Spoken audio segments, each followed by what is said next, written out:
Good morning, ladies and gentlemen, and welcome to Volunteer State Community College here in Gallatin, Tennessee. Pioneer Field located on the campus. And we are getting set for early morning baseball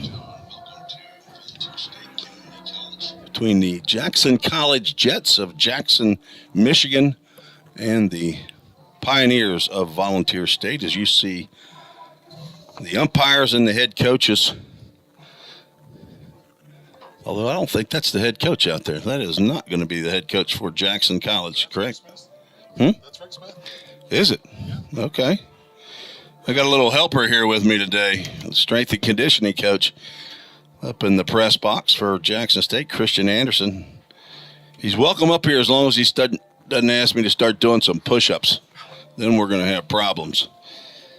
This is Tim Reese on the VolState Sports Network. And we are scheduled for a doubleheader today. First game beginning at 9 a.m. That's in the morning, folks.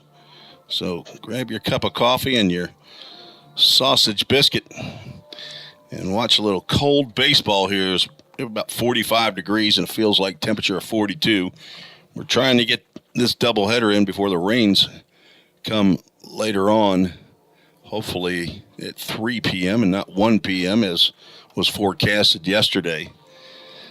Both teams in need of a win. Jackson College lost their first game of the year against Kellogg, and Pioneers are 0-3 after losing to Vincennes and 2 games to Southwestern Illinois College. This is the third year that these two teams have met. Head coach Rick Smith has brought his Jet squad down south early in the season. It might be the first games that they've played typically, but got one in. Had to have been colder up there in Michigan when they played last week. Let's get to the Toyota of Gallatin starting lineups. There's a chance we get started early here as they might get that national anthem going here early. So for the Jackson College Jets, leading off playing right field, Jamil Ramsey. Batting second, the shortstop, Harry Major. Jared Cramp will hit third and play second base. Marcus Patton, the first baseman, hitting cleanup. In left field, batting fifth, Mitchell Smith. Gabe Jones will be behind the plate, batting sixth. The DH for the Jets today, batting seventh, is Jacob Munson. Hayden Lowe, batting eighth, playing third base, and batting ninth, playing center field, Logan Christoffel. And on the mound for the Jets, in his second start of the year, Ethan Ianni, sophomore right-hander from Columbus, Indiana, did not get a decision in the 2 innings that he threw against Kellogg. Did give up a hit, no runs, 1 walk, 4 strikeouts. And he will face the Pioneers lineup that looks like this. Logan Molnar leading off, playing shortstop. Drew Plummer batting second, playing second. Stephen Bell moves up in the lineup. He's batting third, playing right field. Walker Strange, the DH, hitting cleanup. Drew Webster in left field, batting fifth. Landon Luderman batting sixth. He'll play third base. Brody Melton at first base, batting seventh. Reggie Cooper back out in center field, batting eighth. And Lex Falsoni behind the plate, batting ninth. And he will be catching the 6'8" sophomore, Caleb Pica, who is committed to Lipscomb University. Pica from John T. Overton High School here in Nashville. Most famous alum that I know from there, that most of you know, is Mookie Betts. But Caleb Pica is a graduate of John T. Overton and the second-year pitcher for the Pioneers. He is getting his third start of the year. He has an 0-1 record.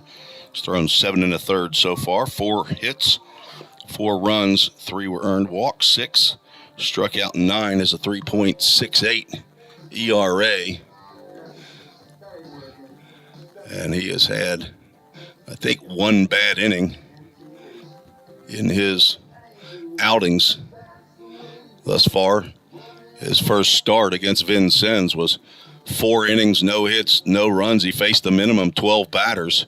Did give up a walk, but a that double play cleared that base runner. But then gave up 4 hits and 4 runs in the 9-3 loss to Southwestern Illinois College back on February 9th. Head coach for the Jackson College Jets is Rick Smith. He's in his 36th year of coaching. He's assisted by Gary Goodwin. He's in his 17th year. Has a volunteer assistant, Hunter.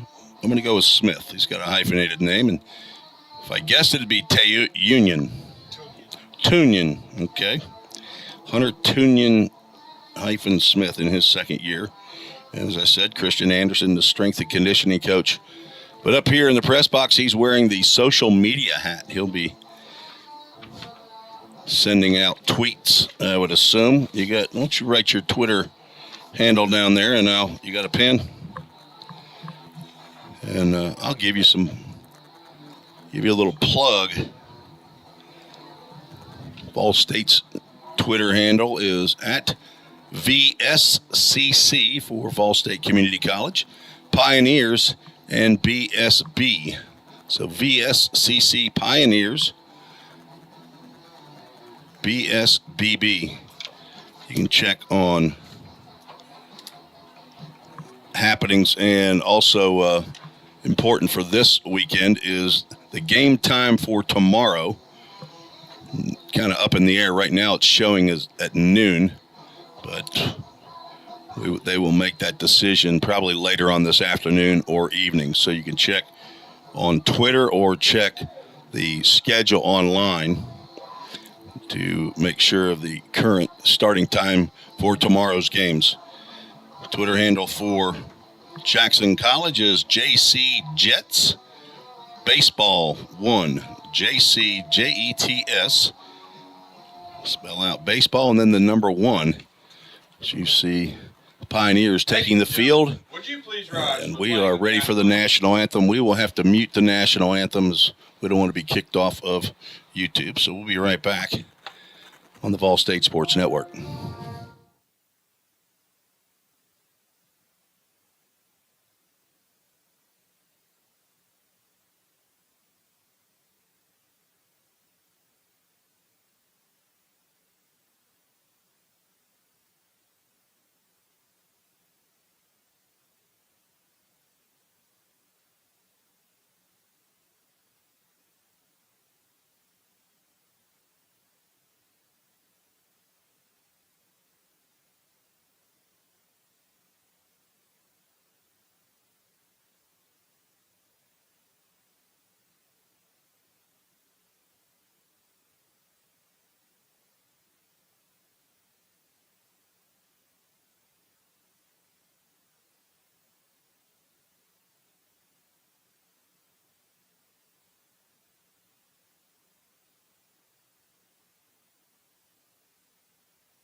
And Braxton Alexander says, Play ball. Play ball. Public address announcer and DJ up here in the press box is Braxton Alexander, medical redshirt, left-handed pitcher, out for the year. And dialing up the scoreboard, another medical redshirt, Cole Ulrich. Ulrich, an outfielder, played his high school baseball at Hendersonville High School here locally, and Braxton Alexander is from Woodbury, Tennessee. Played his baseball at Cannon County. So you see the big, tall left-hander out there. On the mound is the Pioneers wearing their home whites, white tops, white pants. Caleb Pika getting his 3rd start in just 4 games. The son of John and April Pika, brother to Jordan and Reagan. Hello to Papa and Grandma and both sets, Papa and Grandma, in Illinois, up early to watch on the VolState Sports Network on YouTube to see their grandson throw here at VolState. 6'8", 190 pounds. A year ago, he had 12 appearances, 2 starts, had a 2-0 record. 24 innings pitched, gave up 16 hits, 9 runs, only 4 earned. Walked 16, struck out 39, had a 1.50 ERA and a strikeout to 9 inning mark of 14.6 a year ago, which led the squad. Now batting, number 6. Leading off for Jackson College, Jamil Ramsey.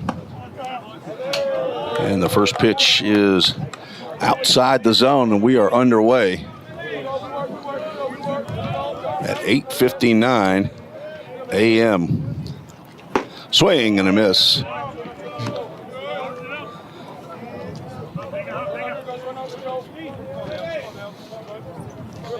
Ramsey started the first 2 games of the 3-game series last year.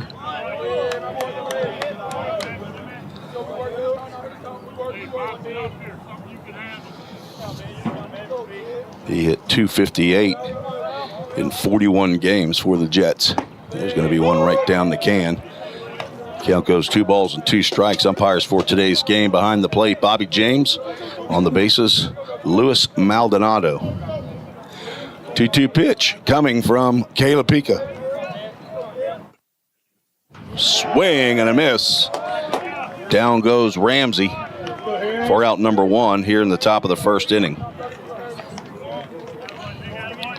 Pardon my morning voice, but this is what my wife hears. Harry Major. Half an octave lower and a lot more gravelly. Harry Major, the shortstop, digs in and looks at a fastball outside. Pico working quickly.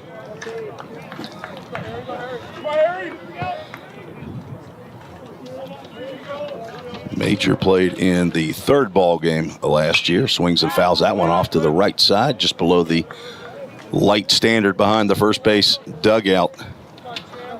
And a couple of helpers off of the Jets bench come out to retrieve that foul ball. There's a line drive that will get right up the middle and drop for a base hit.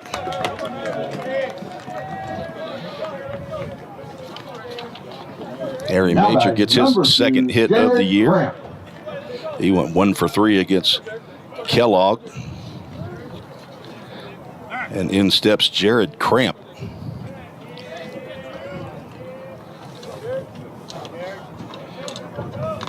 Cramp, 6'3", 175-pound sophomore from St. Clair, Michigan. Throw over to first base. Brody Milton's got to get up on his ladder. And he's 6'4".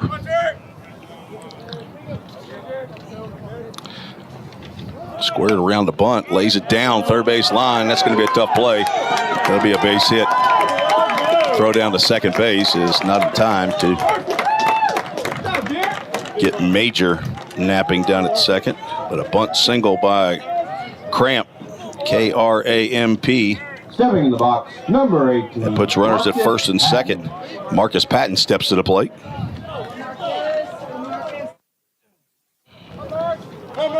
Patton from Ypsilanti, Michigan. 6'2", 235-pound sophomore. 1 out, 2 on for the Jets here in the top of the first. Breaking pitch got out of the glove of Falsoni. The pitch is called a strike. Not sure if Falsoni was crossed up on that one. It looked like he was. If he was, it's a good job just to get a glove on it. A lot of times you're expecting a fastball upper 80s. You get that sharp breaker. That ball's going to the backstop. Swing and a miss. And Patton down 0-2. Patton also was the starter at first base in game 1 and 2 a year ago against the Pioneers. He hit .303 in 40 games. Fastball misses way outside.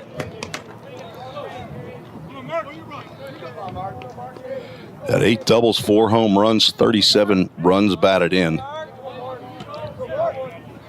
On deck, Mitchell Smith, the first freshman in the lineup for head coach Rick Smith.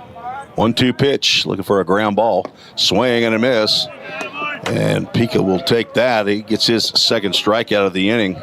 Now 2 outs. And Now batting, number 29, Mitchell Smith. Pica looking to get out of this jam in the first. Mitchell Smith, 5'10", 185-pound freshman. Frankenmuth. I assume that's Michigan. Doesn't have the state in here, but any city in here that's not showing a state, I'm just going with Michigan. Showing on the roster that Jackson College was kind enough to bring to the press box. Smith playing left field for Jackson College. In the dirt, gets away from Falsoni, and both runners will move up. It's that sharp breaking pitch that you want to be able to throw that in the dirt, but hoping your catcher get that blocked. It's difficult to do, though. Cold weather and 1-1 pitch down low, 2 balls and a strike. On deck, catcher Gabe Jones. Pica struck out Ramsey, gave up a single to center, and then a bunt single. There's another one in the dirt, blocked nicely by Falsoni. Count goes 3-1.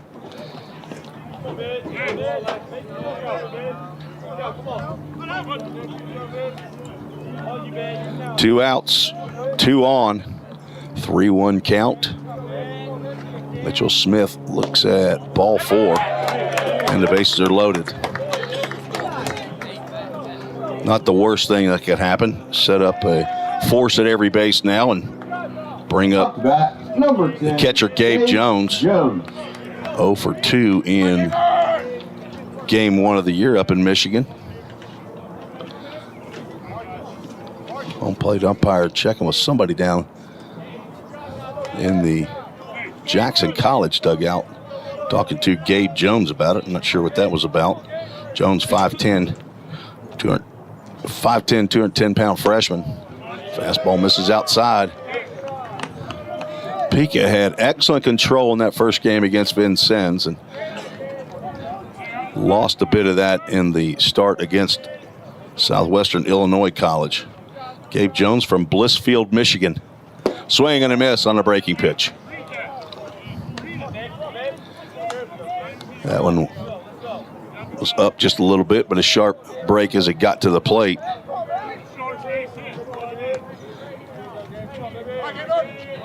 Outfield playing straight away, infield playing in their normal spots as well. Fastball lined out to right field.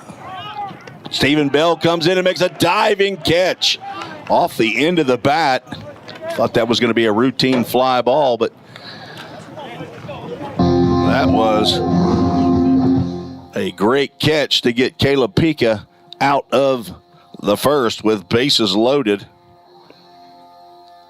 Put a star by that one. No runs, 2 hits, no errors, 3 runners left on base. We're heading to the bottom of the first, no score.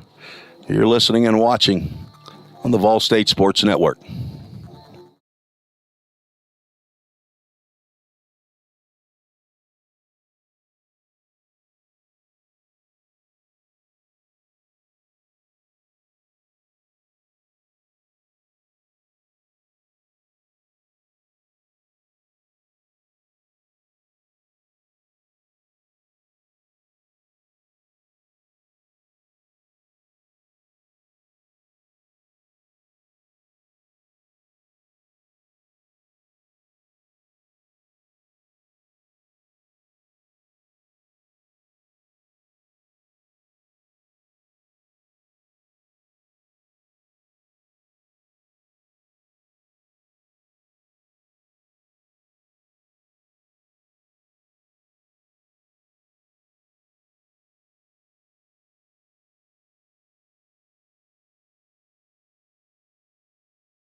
Tim Reese back on the VolState Sports Network. We move to the bottom of the first.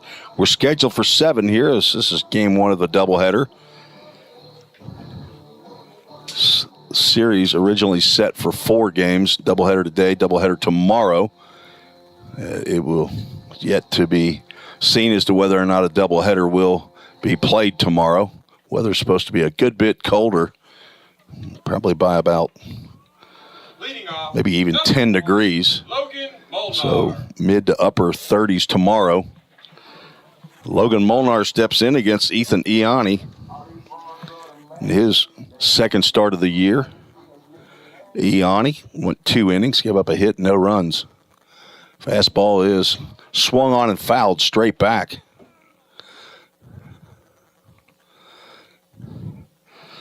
Logan Molnar, 6'1", 175-pound sophomore from Independence High School, Thompson Station, Tennessee, just south of Nashville.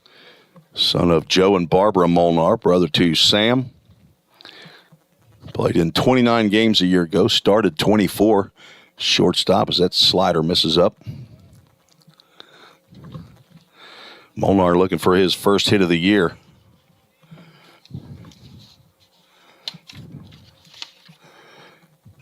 Another foul ball to the screen.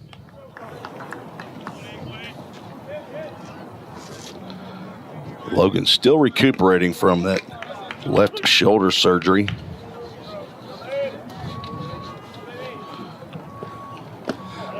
Slider in the dirt. Count goes 2 balls, 2 strikes to the leadoff batter here in the bottom of the first inning.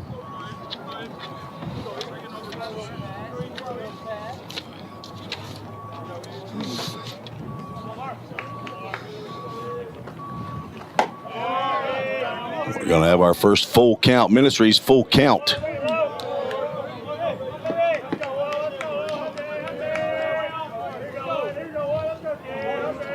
Ianni comes to the plate, and Molnar fouls that one off.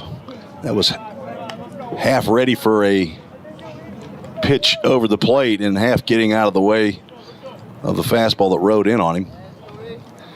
Go to fullcountministries.com to see all that the ministry's doing for baseball players in the country and the state. That's line to center field. That will get down. Logan Molnar picks up his first base hit of the year. Fisted one up the middle.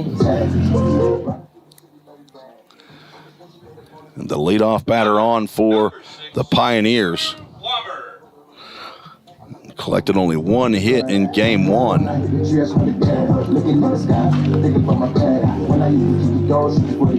They had 4 in game 2 and 5 in game 3. A total of 10 hits, now 11 on the season.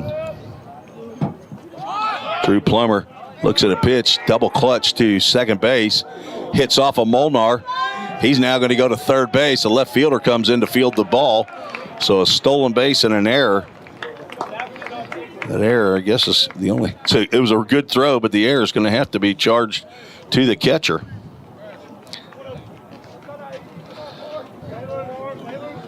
So put Molnar on at third. The count is 1 ball, no strikes to Drew Plummer. Another Williamson County high school player, played at Summit High School. Drew also looking for his first hit of the year. Redshirt freshman, 5'11", 165 pounds. Breaking pitch gets in there for a called strike. So Molnar down at third after a leadoff single, a stolen base, and a throwing error. Ball hit Molnar as he was sliding in. Not sure why Gabe Jones double clutched, other than that maybe somebody was late arriving to the bag. Foul ball. Back to the screen, and the count goes 2 balls and 2 strikes. Drew from Spring Hill, Tennessee, is a general studies major. The son of Bobby Plummer in Spring Hill and Stacy Plummer in Thompson Station. They're right next to each other. Has an older sister, Brennan, and an older brother, Robbie. Way outside from Ianni, and we'll have our second Full Count Ministries full count. Hello to Poppy and Nana in Franklin. Papa Mike and Nana Sue in Hendersonville, and Mimi in Old Hickory, Tennessee. Might be a few here at the ball game. 3-ball, 2-strike, fly ball out to right field. Jamil Ramsey has it. Tagging on the play is Molnar, and he's going to score the Framework Athletics first run of the game standing. So a sacrifice fly by Drew Plummer. RBI. And the Pioneers lead 1-0. Framework Athletics is the hitting facility, workout facility that the Pioneers and the Lady Pioneers train at when they can't get on the field. Stephen Bell steps in with 1 out and 1 in. Bell, 3 hits on the year in 7 plate appearances. There's a double and a couple singles. Swing and a foul tip into the glove of Gabe Jones.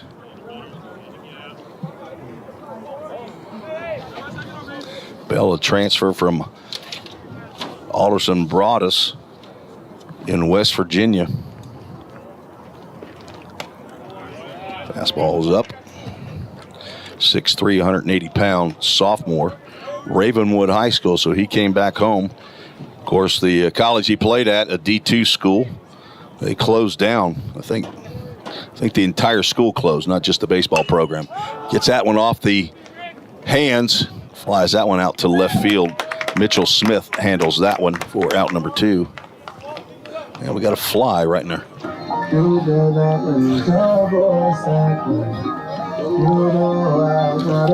Up to bat, number 17, Walker Strange.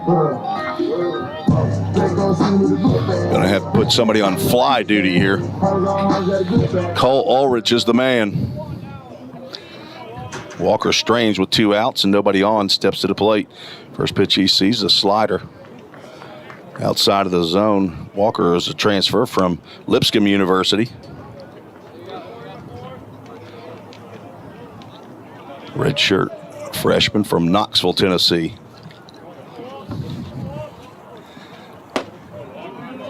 Now look at a 2-ball, no strike count.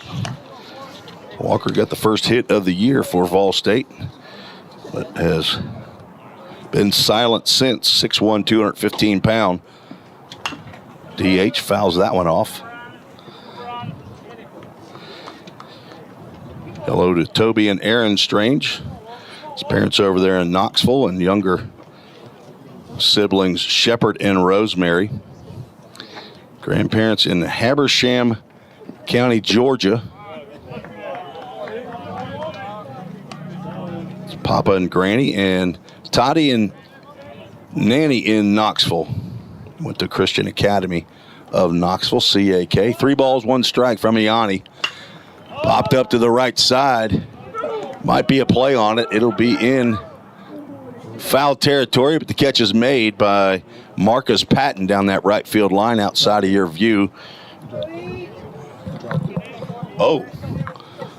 Okay, they're staying on the field. I thought everybody started walking off. He did drop it.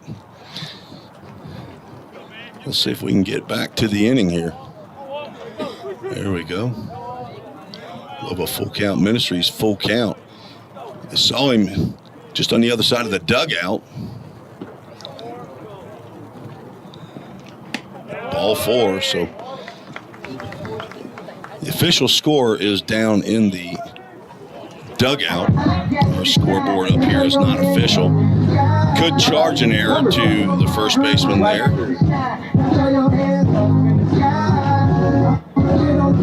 don't know that happens a lot.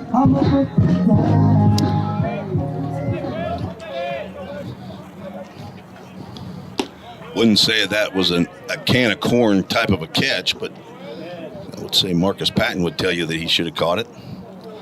That brings up Drew Webster, sophomore from Christ Presbyterian Academy. That was an off-speed pitch that was not a slider or a curveball. Was that a changeup, or he had a little downward movement on that? Count goes 2 balls, no strikes to the 6'2", 190-pound sophomore. Fouls that pitch off. Had a little run back into Drew on that pitch. Webster's from Nashville, Tennessee. He was watching that Super Bowl with a lot of interest as his older brother, Jacob, quality control coach for the San Francisco 49ers. And Drew was the only family member not at the Super Bowl. Watched the first half from my basement with 4 other players on the Full Count Ministries D group. Swing and a miss. And we'll have another Full Count Ministries full count. He's one of 10 players on the team that's part of what's called an Acts 242, which is for the second chapter of Acts 42, second verse. Runner goes with 2 outs, and that is a ball. That is a tough pitch to take. I'm not sure where that one was. I'll just tell you.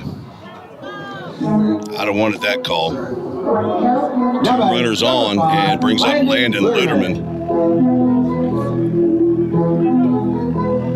So Logan Molnar singled to start the inning off, stole second, got to third on an errant throw. Sacrifice fly brought him in. There's a strike call to Luderman. And another fly out, 2 walks. Brings us to our current situation. Sophomore third baseman at the plate looking for his first hit. Swings through a changeup. Down the count, 0-2. 5'10", 190-pound sophomore from Knoxville Catholic High School. Son of Daniel and Shannon Luderman and brother to Hudson and Easton. Hello to Nana in Louisiana and Granny in Arizona. Played in 20 games a year ago. Pitch goes low and inside. Had a dozen hits, including a double and 10 RBIs. 231 batting average. Looking to get untracked here in this 3-game series. It's one off the fist to the shortstop. Harry Major up and over to Patton. And the dropped foul ball does not hurt the Jets. That's 3 outs. And to redo my scoreboard there. And didn't get the outs put up, but a 6-3 put out ends the inning for VolState. 1 run. And that will be an unearned run on 1 hit, 1 error, 2 runners left on base. After 1 scheduled for 7, 1-0 VolState. You're listening to the VolState Sports Network.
Heading to the top of the second inning. Jacob Munson.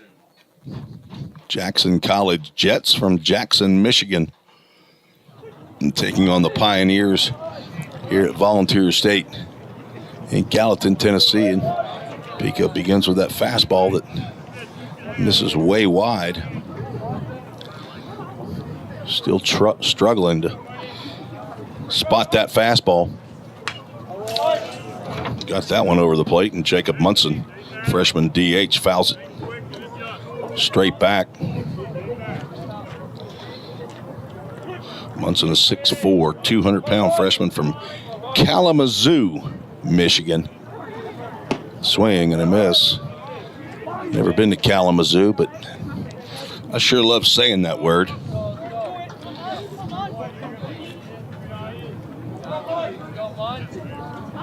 It's one of those fun words to say, like lickety-split. Swing and a miss. Down goes Munson. Third strikeout of the ball game Now batting, number 23. for Caleb Pica. Hayden Lowe. Thinking about a new game that we could play here on Baseball VolState Sports Network. We need to find a sponsor that would play along with us, but so I put my email address up there. If you want to join the show, you can send an email to treesports@gmail.com. Fastball in there for a strike. Somebody gives me a word to incorporate in the broadcast, and I work that word in there, and the first person to email me, ow, that had to hurt. It looked like that hit him off his hand. And Hayden Lowe heads to first base with the first hit by pitch of the year by Pioneer batter, or Pioneer pitcher. Hayden Lowe, 6'1", 220-pound sophomore from LaPorte, Indiana. But whoever checked in on the email with the word of the game would win whatever prize that sponsor wanted to give out. I think that'd be fun. Logan Christoffel, sophomore from Columbus, Indiana, steps to the plate. Ninth batter in the lineup. One out and one on. Caleb Pica looking for a ground ball. Looking for a do-dat double play, but having trouble finding the zone. 2 balls, no strikes to the center fielder, Logan Christoffel. Christoffel played in all 3 games a year ago.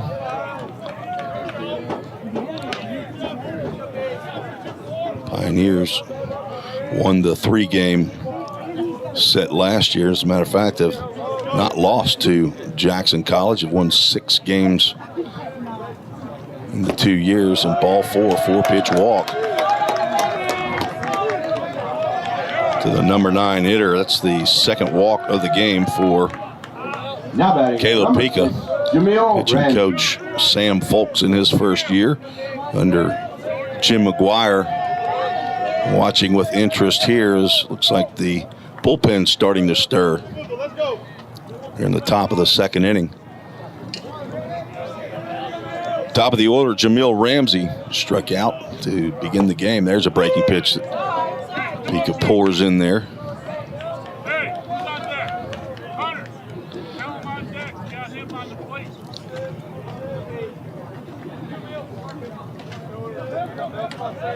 Two on, one out. Top of the second. Popped up. That looks like it'll get out of play.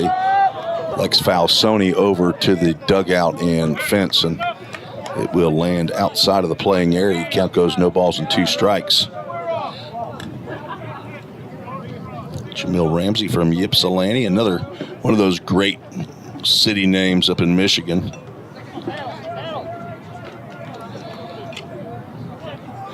I remember from last year, there's one on here that absolutely does not look like it is spelled.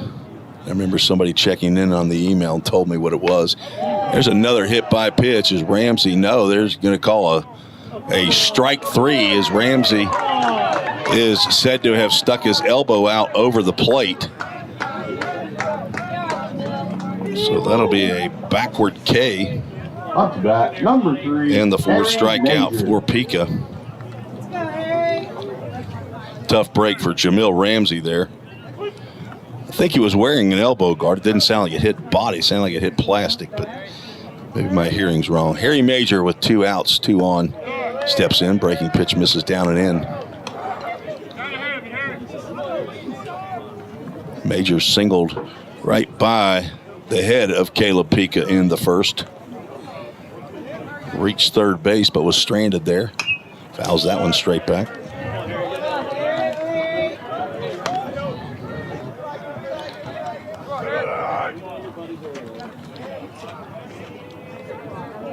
Major started 39 games a year ago, a couple doubles, 27 RBIs, hit 252 for the Jackson College Jets. Changeup, catches that outside corner at the letters. Called strike. Jackson College plays in Division II, Region 12. Up there with a whole bunch of Michigan junior colleges. Blocked, but ball squirts away from Falsoni as that breaking pitch got in the dirt. Another wild pitch. Just like in the first inning, wild pitch moves the runners up 90 feet. Well, base hit has a chance of scoring two and giving Jackson College the lead. 2-2 pitch, 2 outs. Fastball popped up in the infield. See who wants that one. Brody Melton coming in just before he takes a step onto the pitcher's mound and makes the catch. 4 out, number 3. No runs, no hits, no errors. 2 runners left on. After 2 innings, the Jets have left 5 runners on base. We'll take a break. You're listening to the VolState Sports Network.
Tim Reese on the VolState Sports Network. We move to the bottom of the second inning. Brody Melton, Reggie Cooper, Lex Falsoni due up for the Pioneers, who lead 1-0 here in their 4th game of the year. 0-3 record. Looking to get off the schneid. Brody Melton.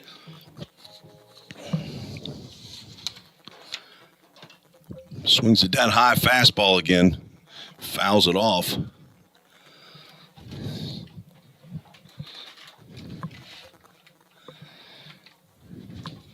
Melton, a sophomore from Tullahoma, Tennessee, 6'4", 205-pound corner infielder, swings and misses at a slider. Economics major, son of Sam Melton and Amy Morris, both of Tullahoma. And the older brother to Lily and Blake, I would assume are in school right now.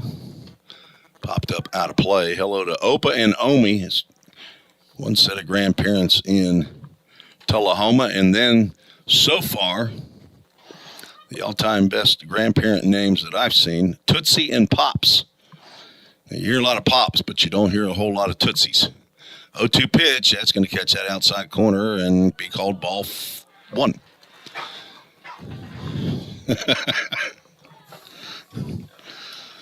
That pitch is called strike 95% of the time that I've seen from sitting back here in my now 3rd year of calling JUCO baseball.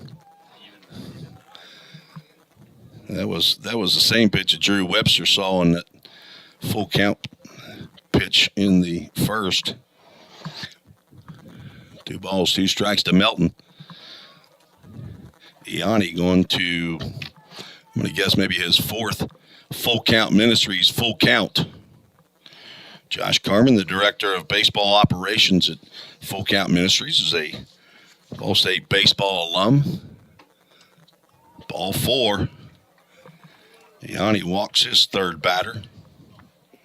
And then we'll bring up Reggie Cooper. A transfer in this one.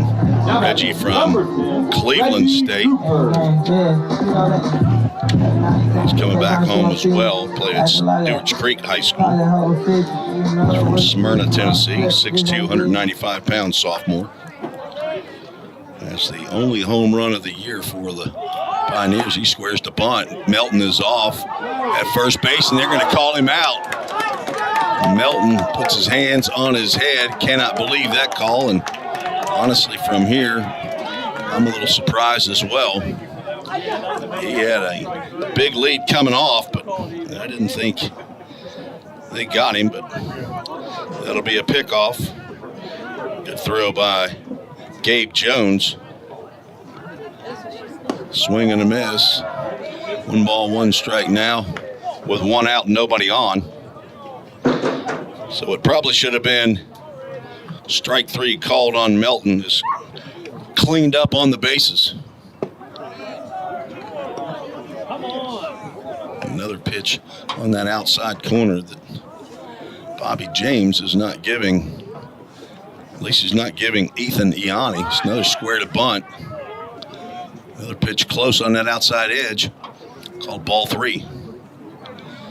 Cooper can pick him up and lay him down. He's a fast runner. Let's see if he utilizes the bunt. That one popped up, but it will get out of play, and we'll have another Full Count Ministries full count. Several supporters of the Full Count Ministry. It's been around since 2010. Also, VolState baseball alum Brandon Jaggers, who went on to play at Belmont University. Tanner Sandell and Evan Jones. Full count pitch.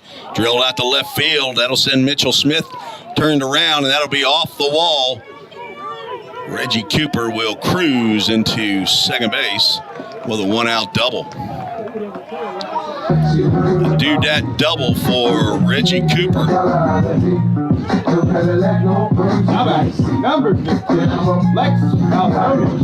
Thanks to Craig Senard over at Dudat Communications, their support of VolState baseball. Nice signage here in the press box during the remodel.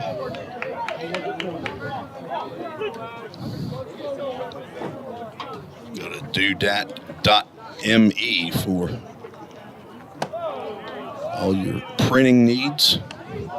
Lex Falsoni steps to the plate. Freshman also from Stewart's Creek High School, just east of Nashville. He's the only true freshman in Jim McGuire's lineup. He gets a base hit in the left field. Cooper is going to be held at third as Smith had a great read on that.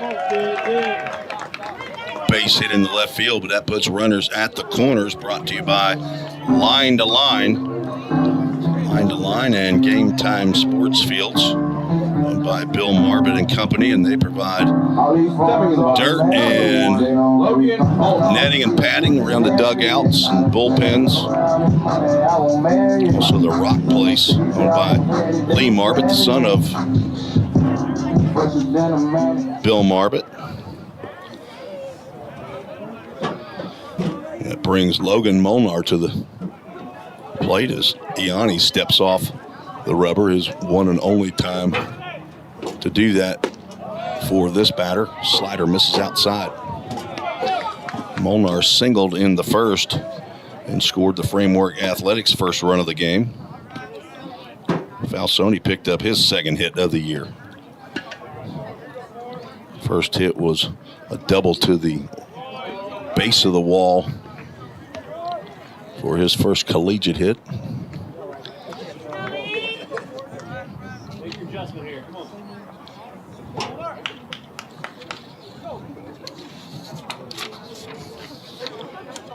Two-0 pitch coming from Ethan Ianni. Slider on the 2-0 pitch, fouled off to the right side.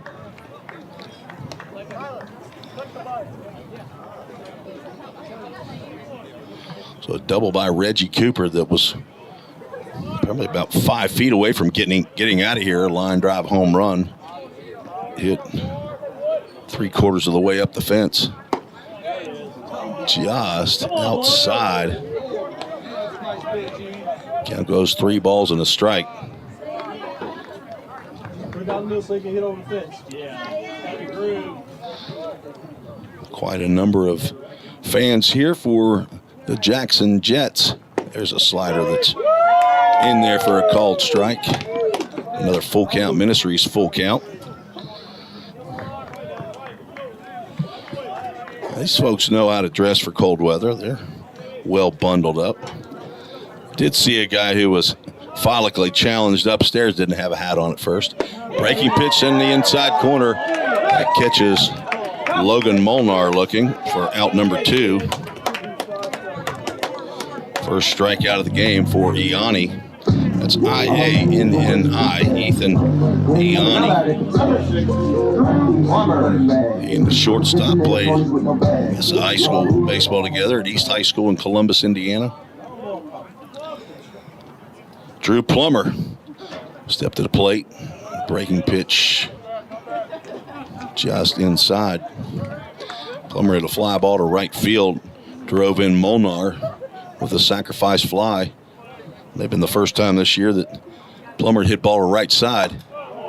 They've been wearing out the third baseman all year.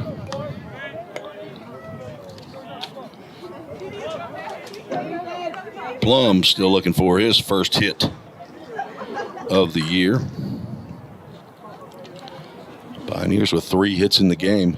2-0 pitch. Slider misses down. On deck, Stephen Bell. Nobody loosening in the Jackson College bullpen. Down there where Summit Concrete did some remodel work a couple falls ago. 3-0 pitch right down Broadway. Plummer playing second base today.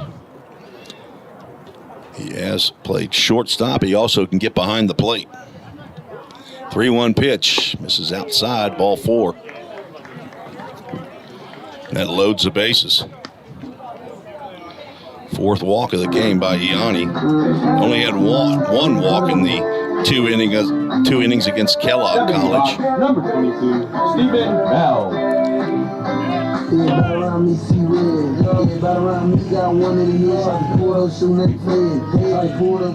Bell flew out to left field in his first at-bat in the first inning.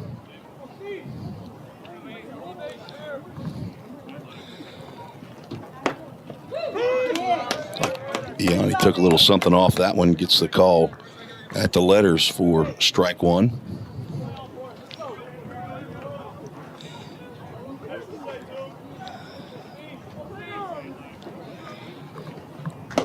That little chin music.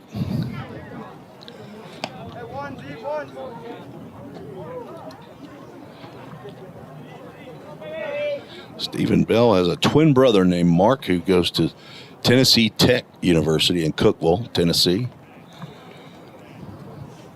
Stephen is the younger of the twins. Fouls another one off to the left side. That'll get into the parking lot. Hope you didn't park too close to Pioneer Field at the Tim Garrett Baseball Complex.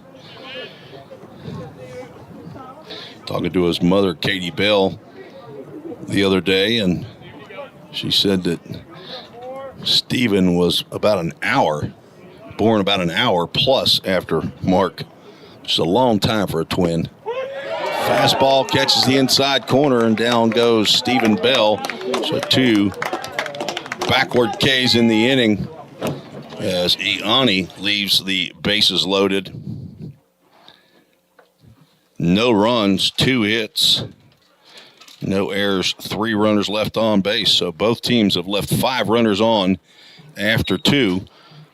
VolState leads 1-0. You're listening to the VolState Sports Network.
Early morning baseball here in Middle Tennessee, Gallatin, Tennessee, located about 20 miles northeast of Music City, USA.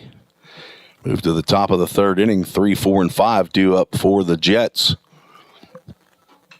First pitch swinging, Jared Cramp out to left center field. Looks like Drew Webster, the left fielder, will be able to handle that. One pitch, one out.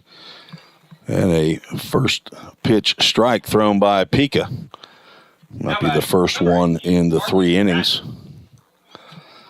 Jared Cramp now 1 for 2. He had a bunt single in the first. Marcus Patton steps in. Fastball misses away.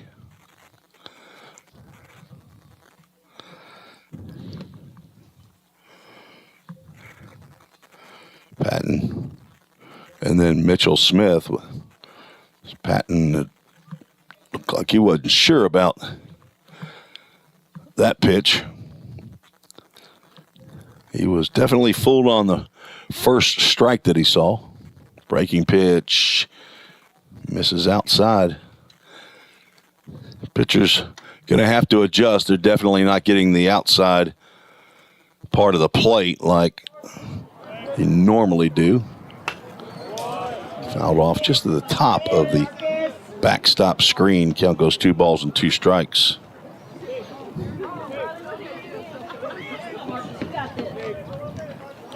Pika faced 6 batters in the first, 5 in the second. Has stranded 5 of those runners.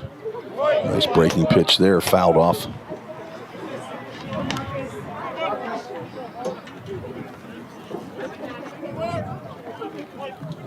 Stay tuned after the game for the Toyota of Gallatin player of the game.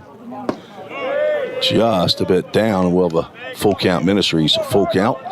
Also, stay tuned after the game for the Full Count Ministries verse of the game. I'm going to pull from the Old Testament here for today's game. First game anyway, breaking pitch in the dirt.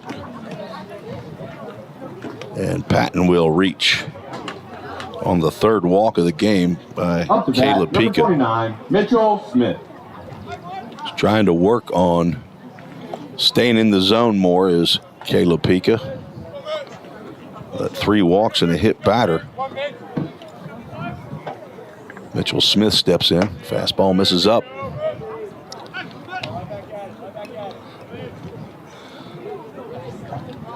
Caleb's father is an educator, so I'm guessing he's not here. I'm not sure what he teaches, but today is a Friday. It's not Saturday. Maybe he's got his whole class tuning in and has this pulled up on the big screen and at his school. 2 balls, no strikes to the Jets left fielder. That's going to be in there at the knees for a called strike. Pika definitely working downhill. Standing on top of the mound, and he's 6'8". Tallest player on the VolState roster. Breaking pitch gets in there in the inside corner. Smith walked in the first inning. 2-2 pitch. Misses high. We'll go to a Full Count Ministries full count. New chapter of Full Count Ministries located now in Birmingham, Alabama. And of course, mission work in Nicaragua. Swing and a miss and a fastball in the outside corner, and down goes Smith. 5th strikeout. Stepping in the box, number 10, Gabe for Caleb Pika. Need to come up with a strikeout sponsor. That's a nice breaking pitch that he stays inside on to Gabe Jones. Jones flew out to end the threat in the first. A nice play by Stephen Bell out there, a diving catch. Swing and a miss. Jones now down in the count.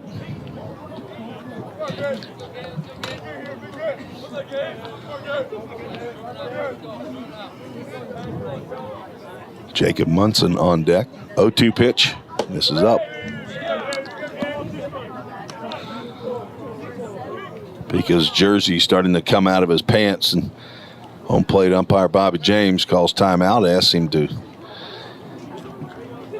take care of that.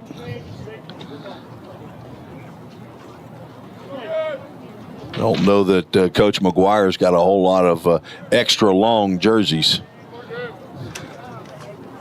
Breaking pitch misses inside.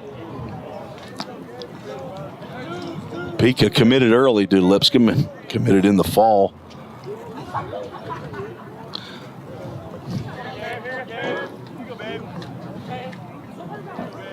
Two-two pitch. Misses outside.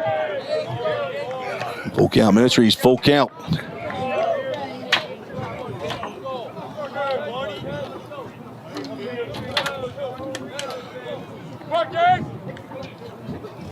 Marcus Patton on first base will be running. And a swing and a miss. Down goes Jones, and a 6 strikeout for Caleb Pika ends the inning. No runs, no hits, no errors. 1 runner left on base. We're through 2.5, scheduled for 7 innings. Game 1 of the doubleheader. Still 1-0 Vol State. You're listening to the Vol State Sports Network.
Bottom of the third we go. Tim Reese on the Vol State Sports Network is the softball coach here at Vol State has come up to get warm in our press box. Christian Lynn, his first year as the young man filling out the lineup card, as his dad is taking over as the head men's basketball coach, Johnny Lynn, after coaching 30 years as softball, and also got some men's and women's basketball in during those 30 years. He helped athletic director Bobby Hudson. Coach Walker Strange lifts the second pitch he sees of the inning out to center field. Catch is made by Logan Christoffel. And 1 out. Walker Strange now 0 for 1 with a walk. Brings Drew Webster to the plate. Lady Pioneers softball teams now at a 4-4 record. They'll play a doubleheader tomorrow here at home against Wabash Valley. Swing and a miss by Webster.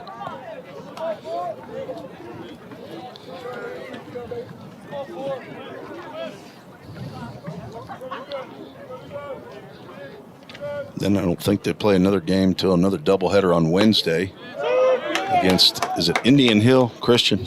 Indian Hill doubleheader. Breaking pitch gets in there. And Webster now looking at an 0-2 count.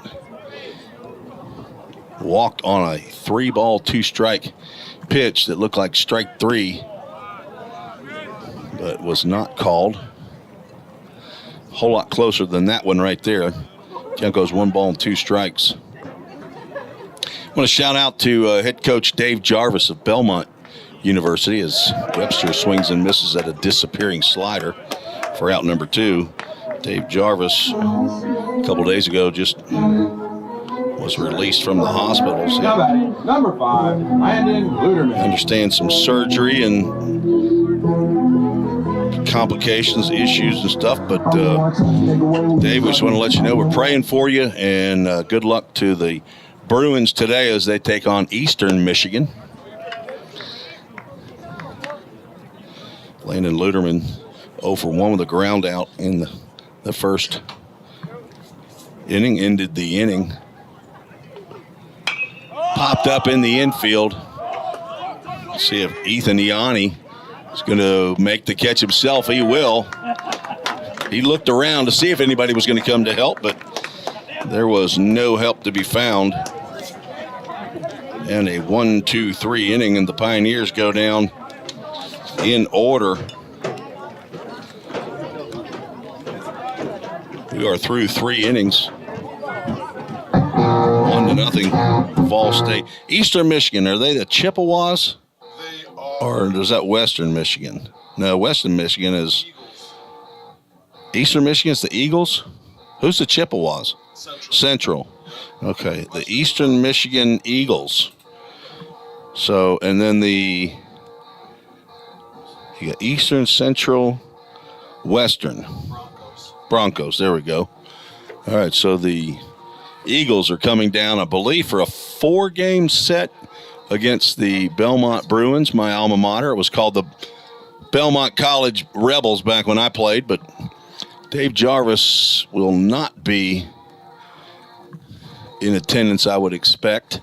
So I think Jason Steen is back for his second stint with the Belmont Bruins. Will probably be the acting head coach over there, and I think they may be getting started at noon today. Rich Tyner will be on the call for the Bruins broadcast. He does a great job over there, been there for a long time. But again, just wanted to shout out to Dave Jarvis. His son Jackson is a volunteer assistant coach with the Bruins squad. Leading off. He will be working with the full count rhythm this summer. As an assistant coach to help Josh Carman. So it'll be good to see Jackson.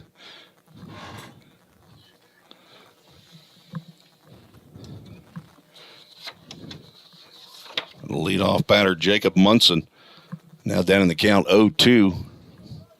Fouled the first pitch off, swung and missed at the breaking pitch. He struck out to start the second inning. 0-2 pitch to Munson. Started to go, but able to hold up. Hayden Lowe and Logan Christoffel due up here in the top of the 4th inning. Caleb Pika out for inning number 4. Changeup swung on and missed. Pika starting to get comfortable in those new Nike cleats. Struck out the last 3 batters that he's faced. Now 7 for the ball game. Hayden Lowe hitting the hand in his first plate appearance. Swing and a miss.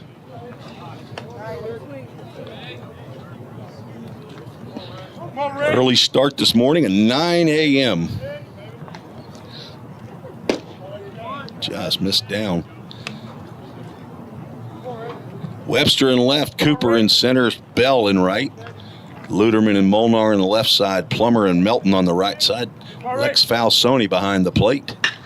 Line drive just over the glove of Logan Molnar as he reached out with that left arm.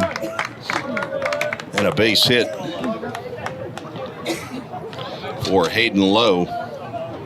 Now batting number 24, Logan Christoffel.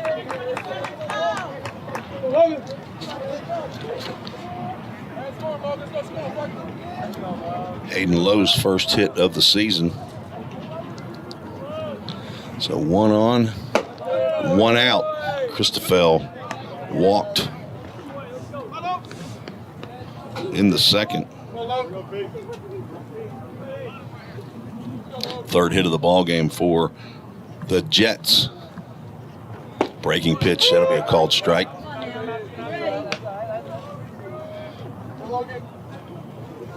Majority of, if not all of Pika's pitches, fastball, got that sharp breaking. I think he calls it a curveball, not a slider, but also has a changeup. Breaking pitch stays up. Count goes 2 balls and a strike to the Jets center fielder. Not sure where Columbus, Indiana is, but they have several players from Columbus. Swung on and fouled off to the right side. Into that park-like area, down the tree line. Had to spend many hours over there with my wood chipper, cleaning up the area to help these guys as they go after foul balls. There's that changeup, misses down, and we'll have a Full Count Ministries full count as Hayden Lowe leads off at first base. Pika has a couple, not pickoffs, as he throws over. He's caught the runner leaning and end up getting the out as he gets a called strike 3 to Christoffel. That locked him up. Second strikeout of the inning, 8th for the ball game, and that'll bring the top of the order back to the plate. And Jamil Ramsey, who's struck out twice.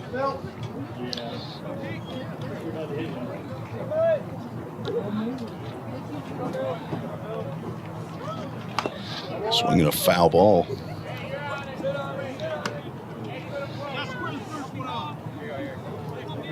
Belmont game with Eastern Michigan today over at Rose Park, scheduled for 2 p.m. They may be fighting some raindrops later.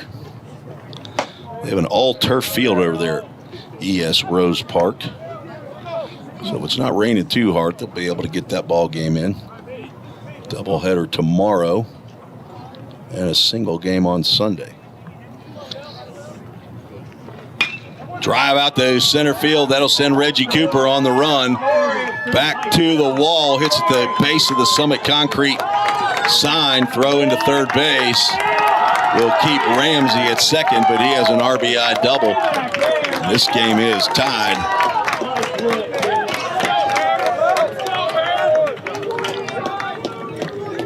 Right at the base of the outfield fence by the Summit Concrete sign to the right of the Toyota of Gallatin scoreboard.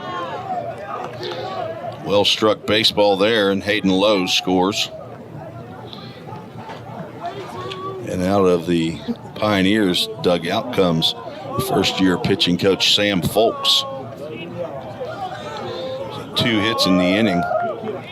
The pitch caught a lot of the plate there. A 2-out RBI by Jamil Ramsey now brings Harry Major to the plate. He's 1 for 2.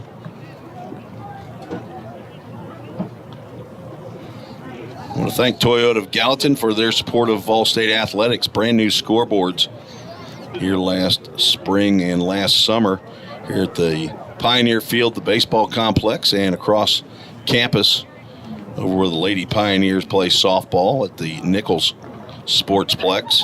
Also inside the Pickle Fieldhouse, 2 brand new scoreboards on either end of the Richard Moore Gymnasium. So Toyota of Gallatin located right across the street from the VolState campus. Been a huge supporter of VolState Athletics. Want to thank Eric Carr, the general manager, and Jake Thompson, the general sales manager.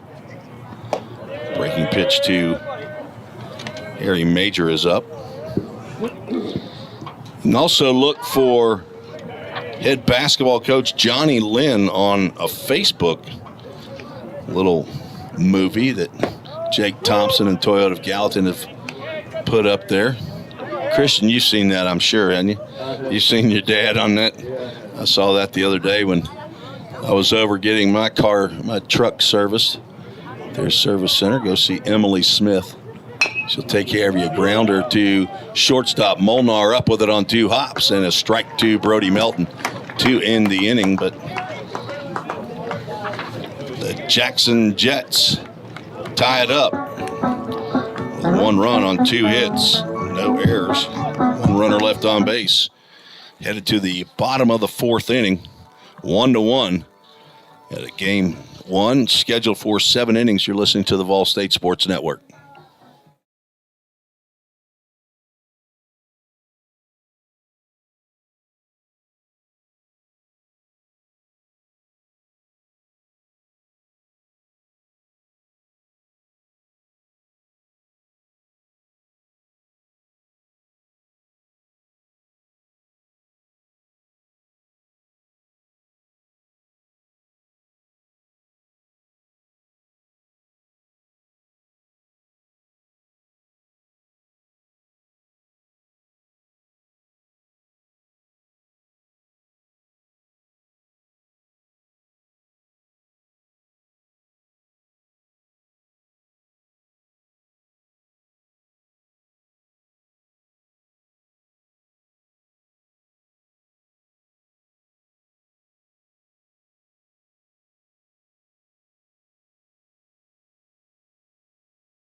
Shane Kemp, the volunteer assistant coach for Jim McGuire in his first year here, heads on down to first base, coach's box.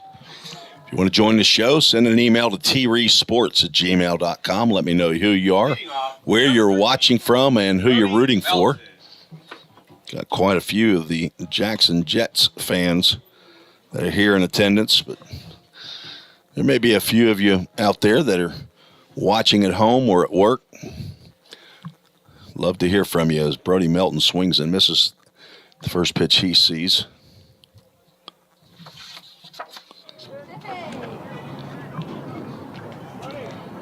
Brody walked, but was picked off by the catcher. Controversial call at first base.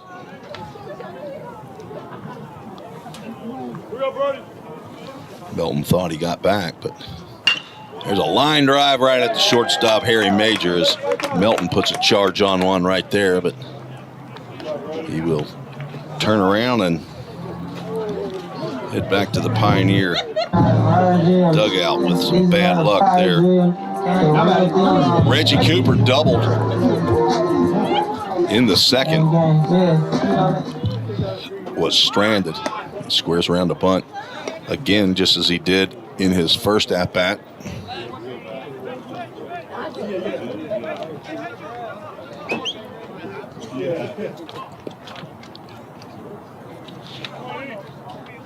Timeout called by Luis Maldonado. I'm not sure what the issue was there, but the base umpire. Fastball misses up. Cooper, the son of Reggie and Wendy Cooper. Assume they're from Smyrna, and the brother to Kim.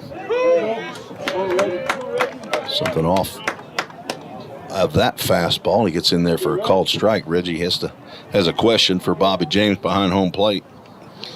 33 games a year ago for the Cougars of Cleveland State. A dozen hits, 3 doubles, couple home runs.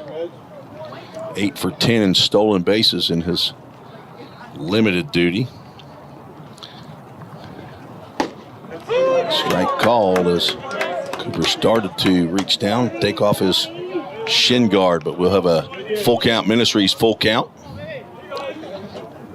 Look up the fullcountministries.com and see when the mission trips to Nicaragua are in June and July, as Cooper takes ball 4 from Ethan Iani in his 4th inning of work. It's the 5th walk for Iani. Both pitchers have struggled with control. Maybe caused a little bit by the weather and maybe a little bit by the tight outside zone of Bobby James. He's probably actually calling the plate when Falsoni swings over a breaking pitch. But you very rarely see the plate called, normally over into the area they call the river, which is between home plate and the batter's box on the outside corner. Popped up and over the newly remodeled press box, thanks to MGM Industries for the custom-made windows, for right rug flooring, for installation of the carpet. Dan Zettel for his help in putting on the new countertop here. And my lovely wife, Susan Reese, for her help painting the inside, her design work as well. Enjoying this, this nice blue that goes with the white walls, and Dudat Communications for their signage in the press box. A couple years ago, you couldn't even see out these windows. Lex Falsoni puts a charge in this one. He has just hit his first home run of his college career. Lex Falsoni bows up. He is crack-a-lacking today. Lex Falsoni, 2 for 2.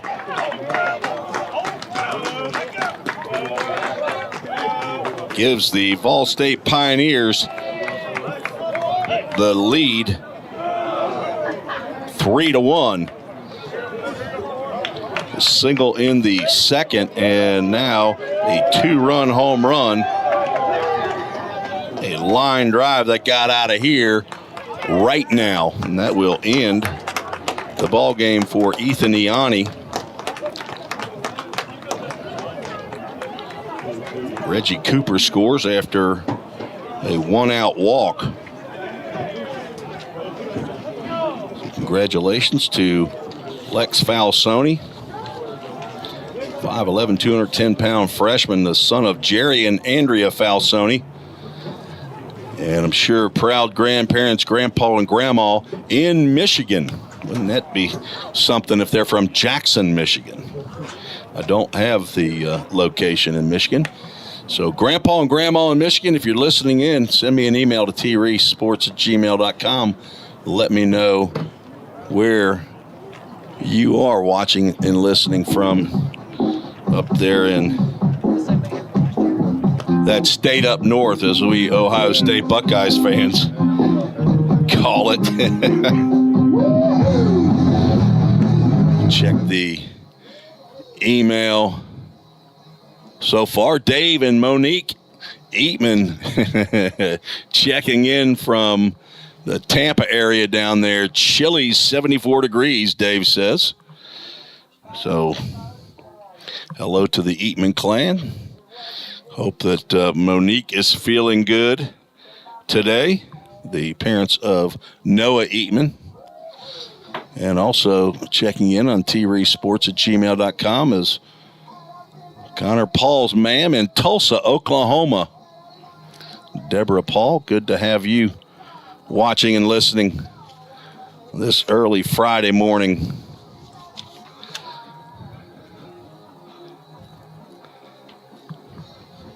Got a new pitcher out there for the Jackson State Jets. Colin Presnar. Colin Presnar, 6'2", 190-pound sophomore from that city, Fort Gratiot. Is that right? Oh, my goodness. Fort Gratiot, Michigan. Folks, it is not spelled anything like Gratiot as Molnar steps to the plate. I wonder if it was Colin's mom last year that had to give me a phonetic spelling for Fort, Gratiot. Gratiot. 2 balls, no strikes. Popped up. That's playable toward the Jets dugout, but Marcus Patton making a diving attempt, could not get there, and Molnar stays alive. Count goes 2 balls and a strike. He's 1 for 2.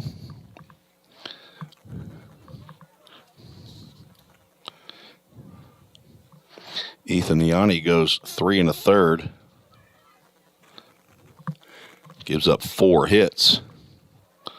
3 runs, 2 were earned. Change up or a palm ball or something off speed. Misses just a little bit up.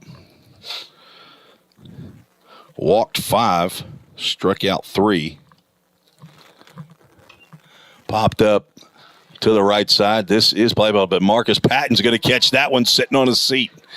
He slipped and fell over there just in the grass, just out of your viewing area.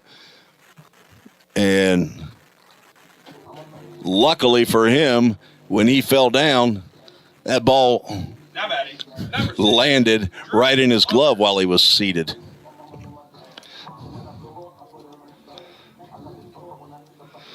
It's 2 outs in the bottom of the 4th. We got timeout called as base umpire Luis Maldonado is telling Colin Presnor something. Everything's good now. Plummer steps toward third base, and the breaking pitch comes right across the plate.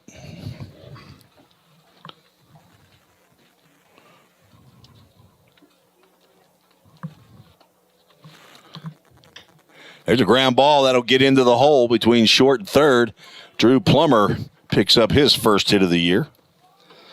2 out base hit.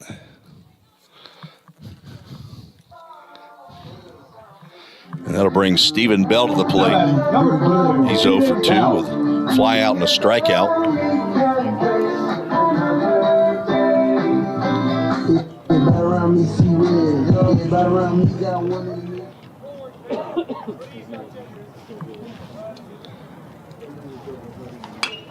Fouled off to the left side.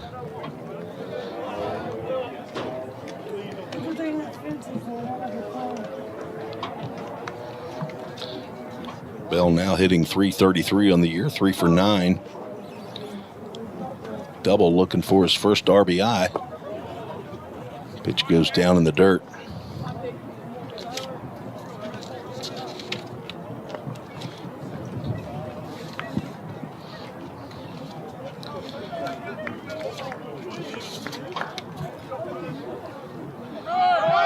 Runner goes, pitches outside, throw down to second base, not in time, into center field, but we got people falling down everywhere. Wet conditions out there as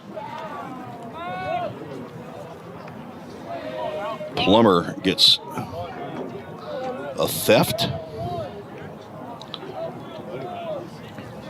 Count goes 2 balls and a strike to Stephen Bell.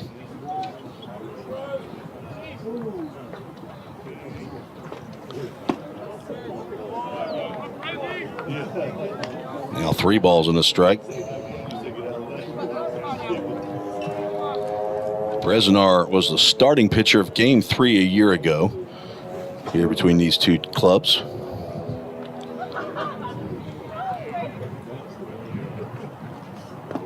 And he has walked Stephen Bell. Putting runners now at first and second is Walker Strange. The DH steps in with 2 outs.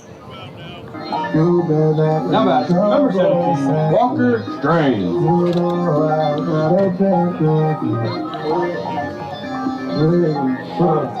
Fourth batter to face Colin Presnor is Walker Strange. Presnor came on in relief of Ethan Ianni after Lex Falsoni hit a line drive over the left field fence. Just to the left of the Hayden Shrum outfield sign out there. Former Pioneer who passed away in 2010 of leukemia. Right-hander from Macon County. Strange now looking at 2 ball, no strike count with 2 outs and 2 on. Here in the bottom of the 4th inning, VolState has retaken the lead with that 2-run home run. The first career collegiate home run by Lex Falsoni. Strange spent last year with the Lipscomb Bison from the Atlantic Sun Conference, located in Nashville, Tennessee, transferred here to VolState.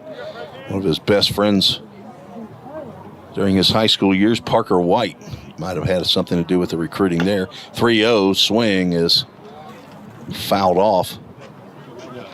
Might have looked a lot better out of the hand of Presnar.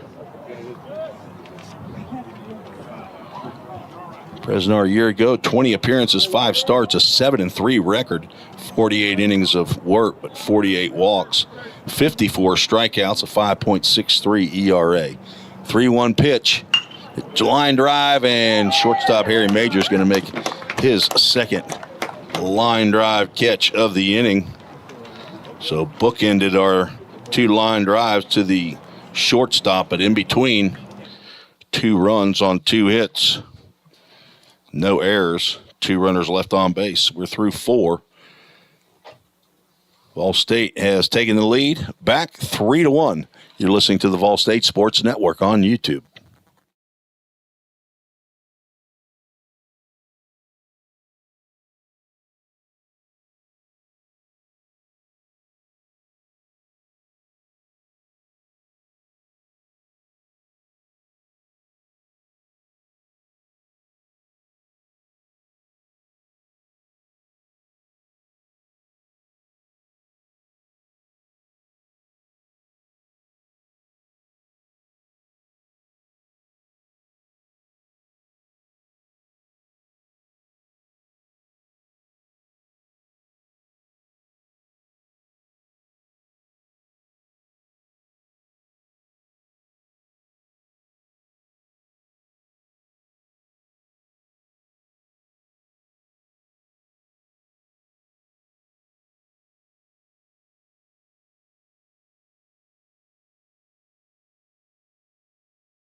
Bowling Green, Grandma in Portland, Poppy in Madison, Alabama, and Nana in Central City, Kentucky. That's Muhlenberg County, the home of the Muhlenberg County Stallions in the Ohio Valley League.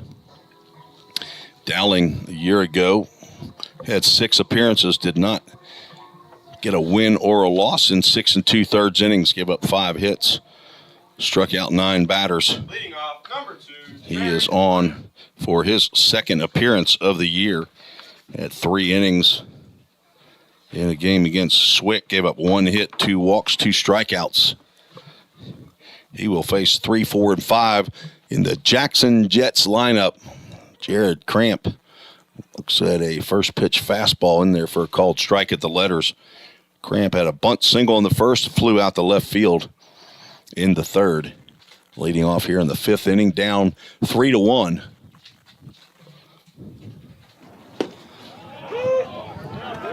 At the knees, Dowling delivering strikes early.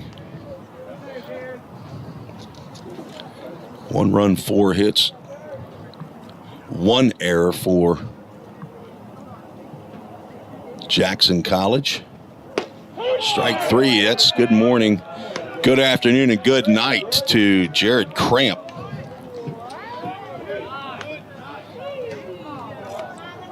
That's the first strikeout for Dowling, and the 8th or 9th strikeout of the ball game as Pika finished his day with 8 Ks.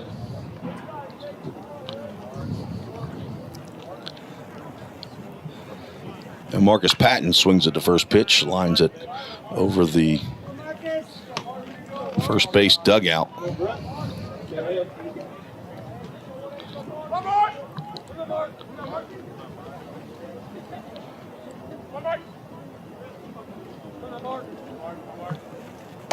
Fastball high and tight.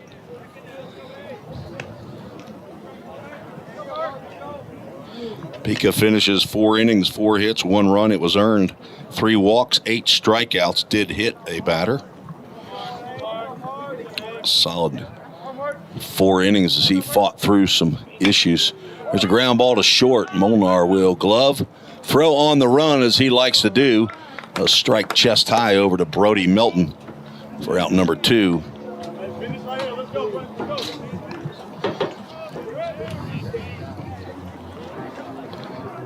Now that Marcus is number Patton now 0 29, for 2. Mitchell Smith. With a walk, Mitchell Smith struck out in third, walked in the first.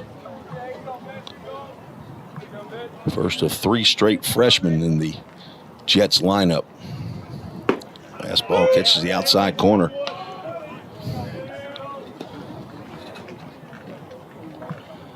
Brett Dowling, a hard-throwing right-hander. As Coach McGuire goes lefty-righty. Fastball in the inside corner.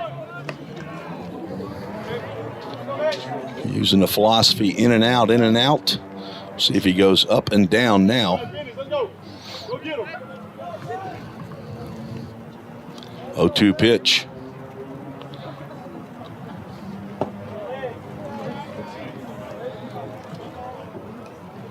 Misses down. We'll start the second game about 30 minutes at the conclusion of this game. We'll have the Toyota of Gallatin player of the game, as well as the Full Count Ministries verse of the game following the final out. Tapper down the first base line. Brody Melton will glove and step on the bag himself for a 1-2-3 inning. No razzle-dazzle in that inning. Just a 1-2-3 inning for Brett Dowling. We're now headed to the bottom of the 5th inning. VolState leads 3-1. Thanks for joining me on the VolState Sports Network.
Tim Reese back on the VolState Sports Network. I've already used 3 different words. One of them was a word or a phrase that was given to me by Garrett Bruce, freshman right-handed pitcher for VolState. See if you can work this one in as Drew Webster lines one out to center field. And the catch is made by Logan Christoffel for out number 1. Colin Presnar back out on the mound for the Jets. So Garrett Bruce gave me a word or a phrase. Said, see if you can work this into the broadcast. There's a drive out to right field. This will be 2 pitches, 2 line drive outs to an outfielder. Presnar working on his pitch count here. Landon Luderman now 0 for 3. Again, still looking for his first hit of the year. Stepping to the plate. Brody Melton lined out to the shortstop. Coach McGuire calls Brody Melton down there, and this is my guess as to what he's telling Brody Melton. All right, the first 2 guys, he just swung at the first pitch. I'm going to call you down here, and there's no chance that you swing at the first pitch. I don't care if it's coming over the plate saying, hit me. It'll be a guaranteed home run. Do not swing at the first pitch. Only one time, I think, that since I've been broadcasting that I've seen a 3-pitch inning, and that was Nathan Rhodes on the mound for VolState. He's now at Bethel, and there it was, right down the can, and Brody has to take it. Let me tell you, he's an aggressive hitter. He did not want to take that pitch. Now you can swing away, Brody. Breaking pitch, just missed somewhere. Maybe outside. Pioneers with 1 in the first and 2 in the fourth. 2-run home run by Lex Falsoni.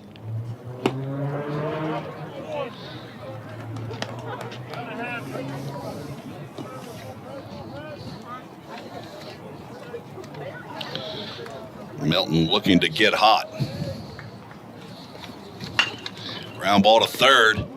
High hop to Hayden Lowe and sets his feet, throws over to Marcus Patton for out number 3. So a 1-2-3 inning for the Pioneers as well.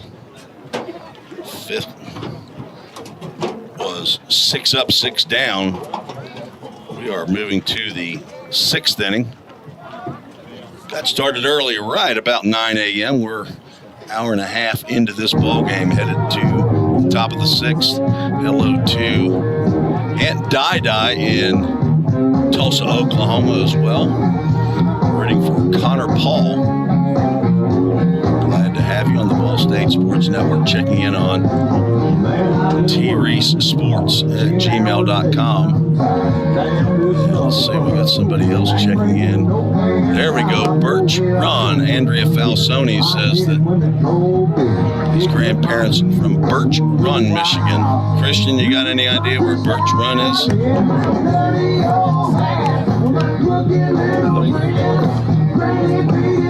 Really? What'd you say? Saginaw area? Is that up north?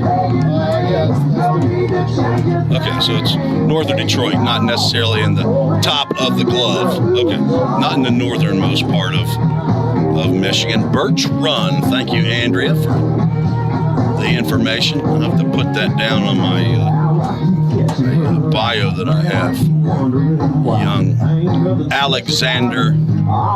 Call me Lex Falsoni. If you'd like to join the show, send an email to treesports@gmail.com.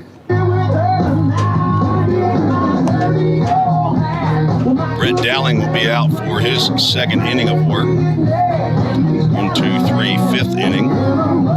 In relief of Caleb Pika, who's in line for the win. Pika wants to even his record. Gabe Jones. 6, 7, and 8 due up for Jackson College. Gabe Jones, Jacob Munson, and Hayden Lowe, the scheduled hitters for the Jets. Wind blowing a little bit out toward left center field. Fastball misses up. Jones 0 for 2 with a fly out and a strikeout.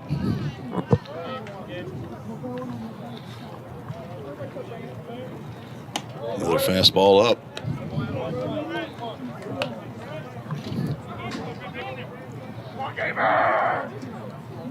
Not sure if Coach McGuire is thinking about 4 for Pika and 3 for Dowling here in game 1 of the doubleheader. Just misses outside. We have a 3-0 count.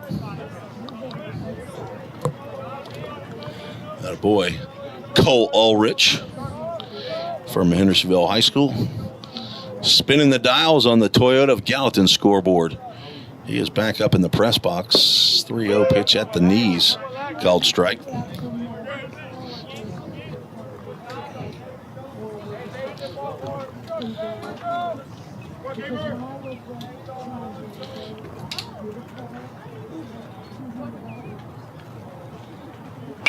Fouled off to the right side. That'll hit a tree limb and fall right down into that nice lush path just to the right of the maintenance shed. Alex Qualls down working the radar gun behind home plate, just in front of the Press box. Full count pitch to Gabe Jones. Drilled out the center field. That'll turn Reggie Cooper around. He's got his back to the wall right off of the glove.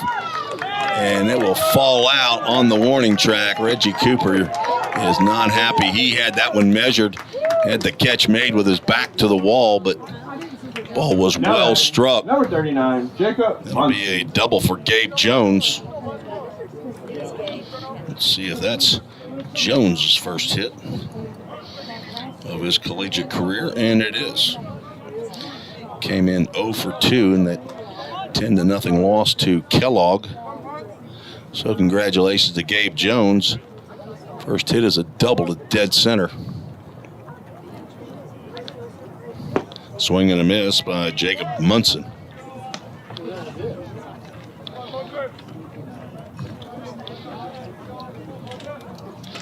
Munson 0 for 2, 2 strikeouts. Probably glad to see Caleb Pika in the dugout. Another fly ball out to center field. This one not as well struck. Cooper looked like might have had a little trouble with that. As a little grumbling from the fans there is wondering maybe why Gabe Jones wasn't tagging up on that fly ball that sent Cooper back a few steps.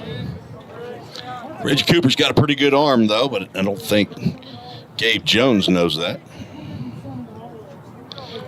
Neither team took in and out, as they call it now. We used to just call it infield before the game. Hayden Lowe, 1 for 1, breaking pitch, missed somewhere. Lowe was hit by a pitch in the second, singled and scored in the fourth.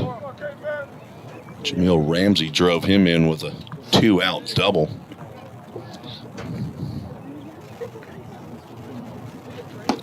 Fastball up.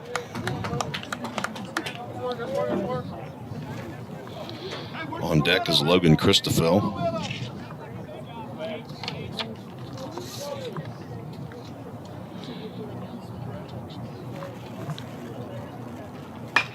Heads up inside the Jets dugout. I think that may have hit off the facing of the roof. Brett Dowling got that ball from Brody Melton and started climbing the hill at the pitcher's mound, and Bobby James, the home plate umpire, pointed over to the dugout and said, "Throw that one out, son. You're not going to pitch that big gash on that ball." 2 balls and a strike, 1 out, 1 on. Tying run at the plate. Fastball up. When Dowling's missing, he's missing up. 3 balls and a strike. To the 8th place hitter, third baseman Hayden Lowe.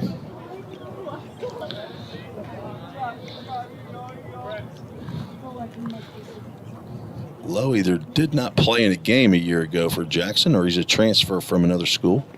Nice block there by Falsoni as Lowe will walk. First walk by Dowling puts runners now at first and second. Christoffel, the center fielder, stepping to the plate. Now batting, number 24, Logan Christoffel.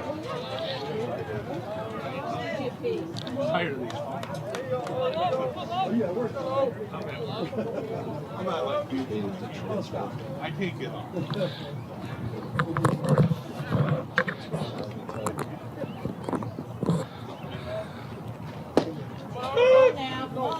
Christoffel looks at the first pitch strike. He has walked and struck out.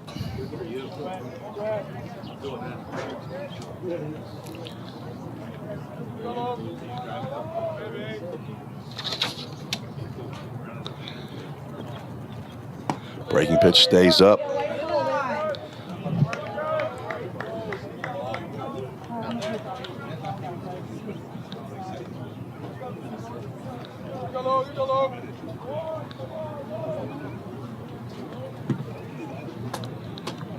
One ball, 1 strike, 2 runners on, 1 out. Close, but a little down that fastball.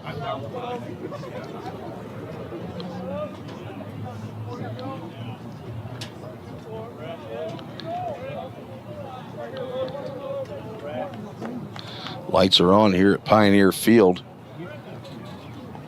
Cloudy. Christoffel did not go around on that high fastball. The count goes 3 balls and a strike.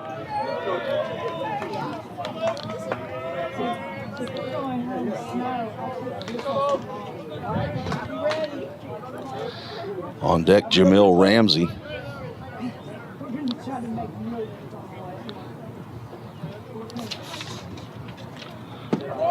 Second straight walk. Loads the bases. Now batting, number 6, Jamil Ramsey. Thought there might be a visit from Sam Folks, but he does not come out of the dugout. Jamil Ramsey steps to the plate. He is the only RBI in the game for Jackson College.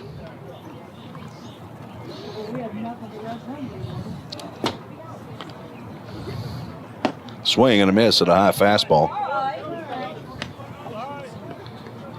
Ramsey 1 for 3, 2 strikeouts, and that double hit right at the base of the wall in left center field.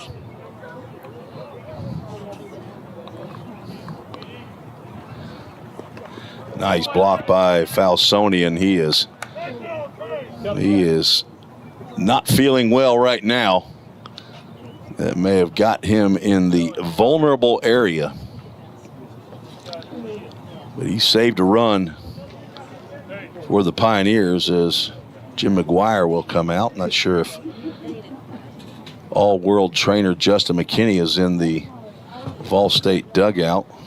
I would assume he's not, or he would have been out there to check on Falsoni. Actually looking at his right hand. May have caught him in the wrist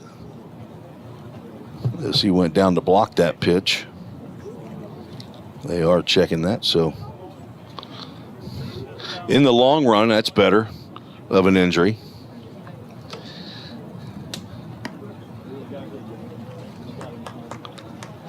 And he has pronounced himself fit and ready to go.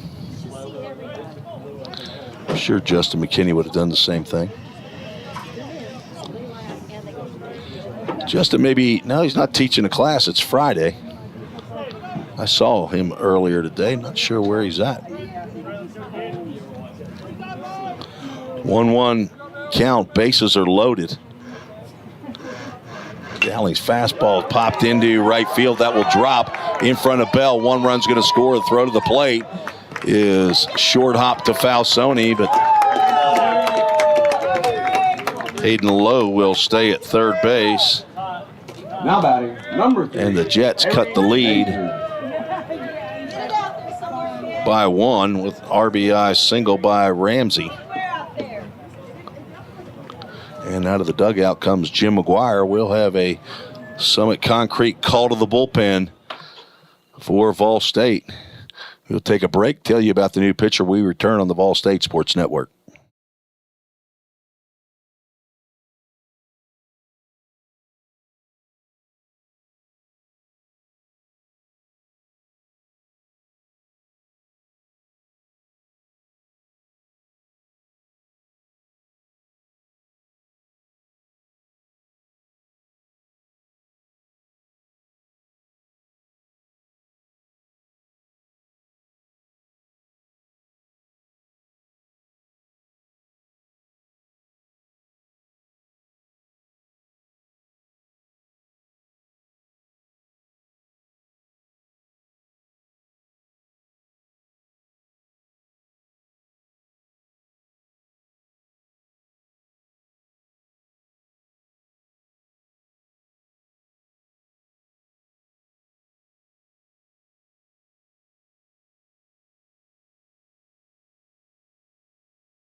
Summit Concrete call to the bullpen for VolState. Number 26, sophomore Noah Eatman, 6'1", 205-pound right-hander out of Parrish, Florida, the son of Dave and Monique Eatman. Dave's already checked in on treesports@gmail.com email address.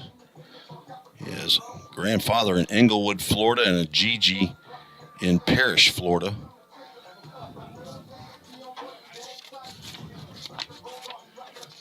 Noah is on for his third appearance of the year.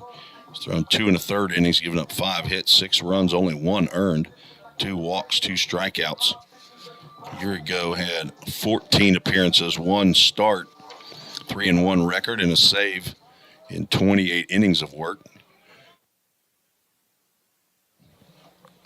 3.86 ERA in 2023. Looking to get a ground ball to a middle infielder here. Off the bat of Harry Major. First pitch is in the dirt, blocked by Falsoni.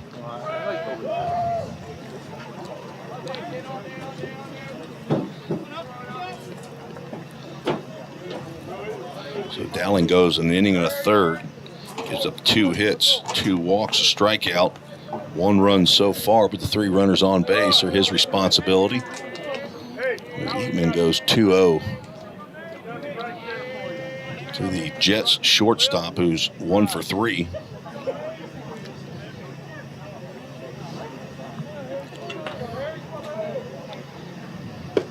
That'll get in there for a called strike.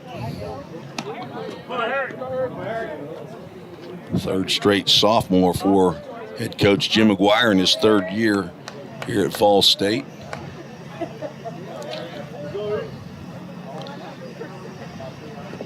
Breaking pitch misses down. Noah Eatman has recently committed to Kaiser University in West Palm Beach, Florida, where he will continue his athletic and academic career. Came to his senses, Dave, and said Tennessee's a lot colder. He's going to walk in a run here, and the game's tied.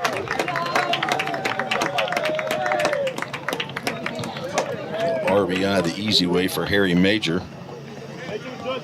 Now batting, number 2, Jared Cramp.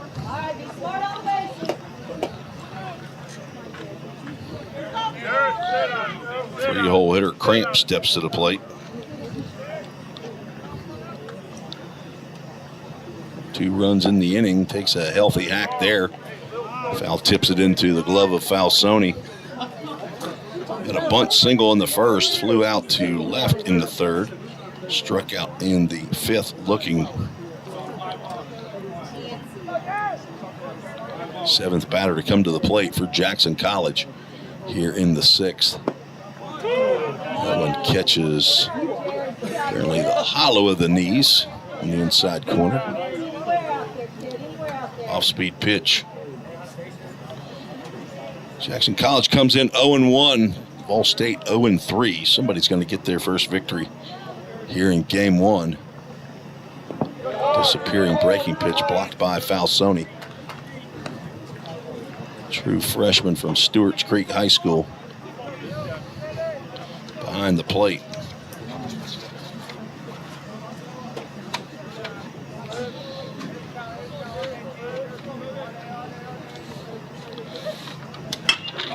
That'll drive in another run. It may drive in 4 as it's off the base of the wall.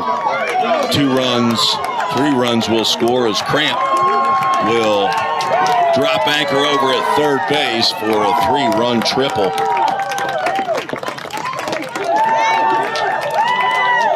And Jackson College takes a 6-3 lead. Number 18, Marcus Patton. All traveled well there off the bat of Jared Cramp.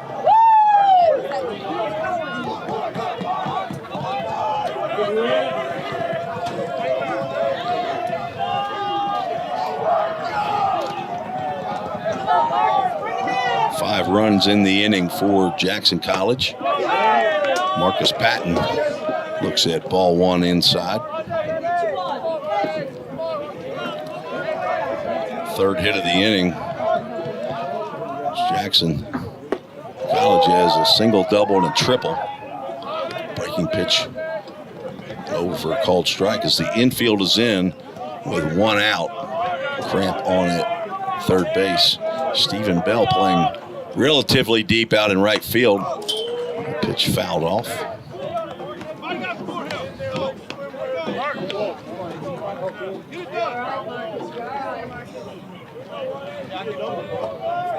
Luderman, third base, starting off just past the third base bag, but that one will drop in there, and the seventh run comes in. RBI single for Marcus Patton. Drives in Cramp. Number 29, Mitchell Smith.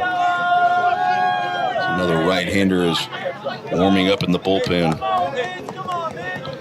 Patton just reached out, touched that one. Not a hard hit, just well placed. Mitchell Smith, the ninth batter to come to the plate.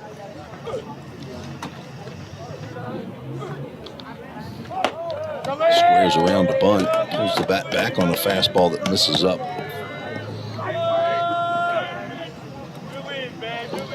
Gabe Jones led the inning off with a double to dead center field after a fly out. 2 walks and a single drove in the first run. That was the end of the line for Brett Dowling.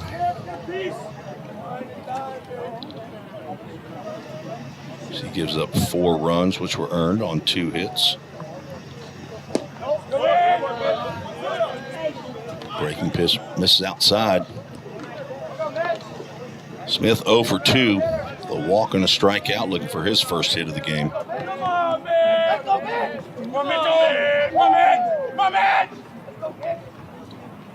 Fastball up.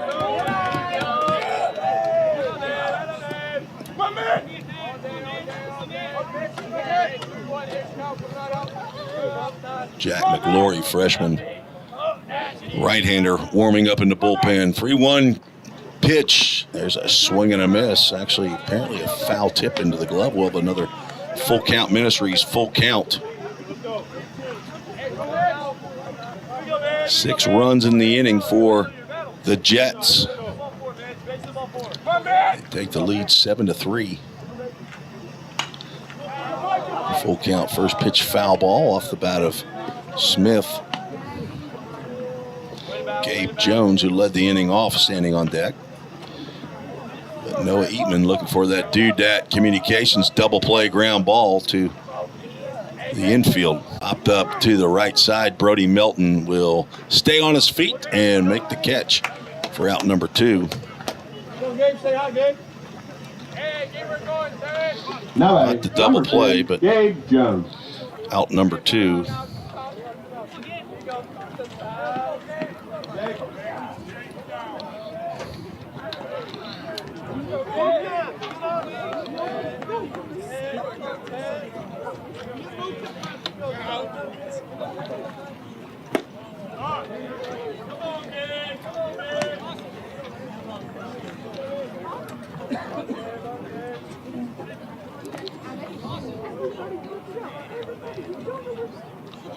Eight hits in the ball game for Jackson College.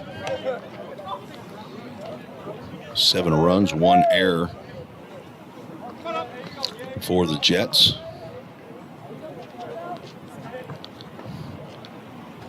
Fastball fouled back. Could have been 2 errors, but and maybe it is. I'm not sure what the official score did down in the dugout on the pop-up that Marcus Patton dropped, but ended up not being any harm to Jackson College as the next out was recorded. Breaking pitch missed just inside. Count goes 3-1 to the Jackson College catcher, Gabe Jones from Blissfield, Michigan. Foul tipped into the glove. We will have another full count. Ministries. A full count pitch delivered by Noah Eatman. So Parrish, Florida, throwing to Blissfield, Michigan. That'd be a heck of a drive. Runners going, swinging a foul tip. Patton will come back to first base. VolState has 3 players from Florida on the roster.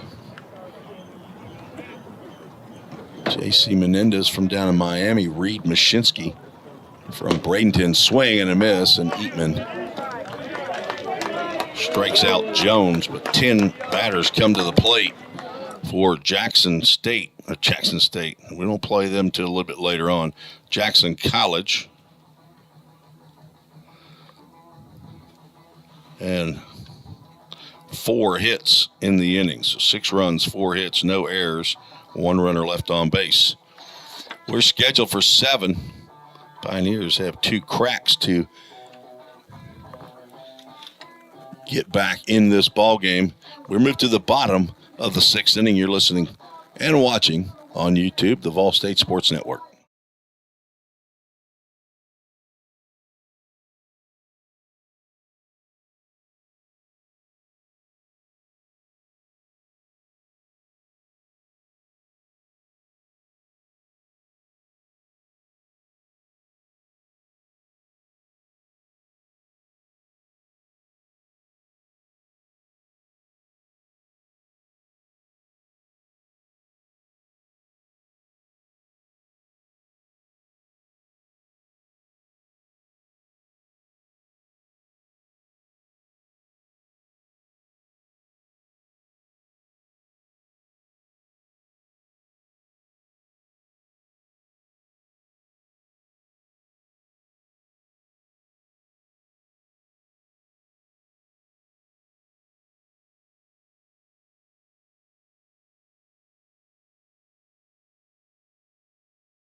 Tim Reese back on the campus of Volunteer State Community College.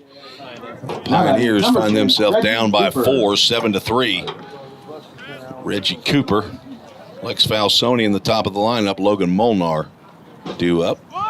Cooper will lay one down, but this is fouled back to the screen.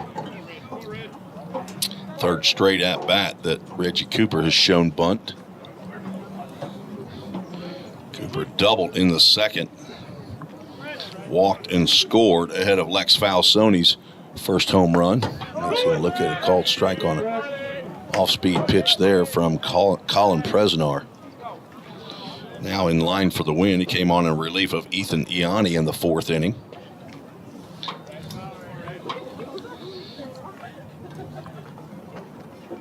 Swing and a miss, and a 3-pitch strikeout. Another off-speed pitch, just a breaker.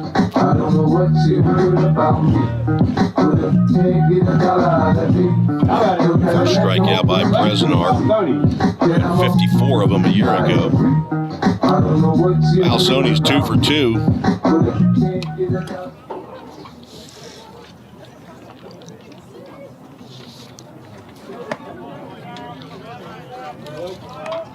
It's the first ball thrown of the inning by Presnar. See if Lex can keep it rolling. Fastball, no idea. It missed. The only thing I can guess is it's outside.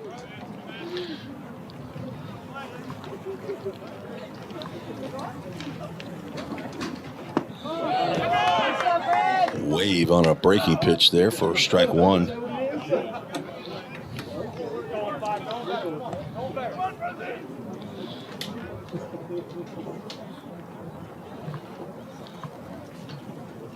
Ooh. A breaking pitch inside, kind of buckled Falsoni's knees. Count goes 2 balls and 2 strikes.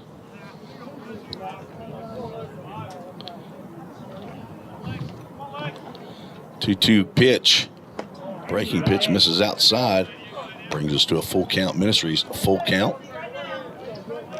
Lex has had a couple family members check in on the email.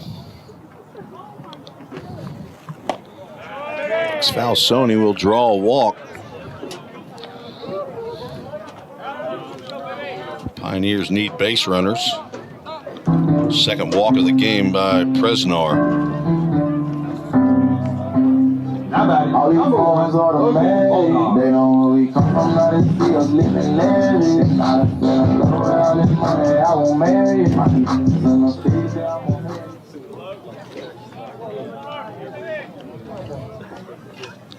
it. Molnar steps in. Breaking pitch misses outside. Kind comments by one of the Jets. Player's father. Gonna murder your last name though, Spencer. Fastball catch the inside corner. Now Bobby James will call the inside pitch. That was inside the river there. The inside portion, normally you get the river on the outside. And Molnar, I don't know how he got out of the way of that one. So Spencer Misinek. Micunek. I even asked Christian Anderson here, and he had no idea. I hate to call you out on that one, Christian, but I mean, you got some names up there in the north. I know that. I'm a Cincinnati boy myself, so I know Upper Ohio has a whole lot of Polish names that are. I went to college with a guy named Zubski. Zubski. It doesn't start with a Z. That's silent S. There's ball 4. 2 walks after a strikeout to begin the 6th inning. Not what head coach Rick Smith wants to see after his team put 6 on the board. Back-to-back walks. Drew Plummer will step to the plate. So Spencer M. checking in. His son Luke might be getting in a ball game here today or tomorrow. Plummer's a called strike.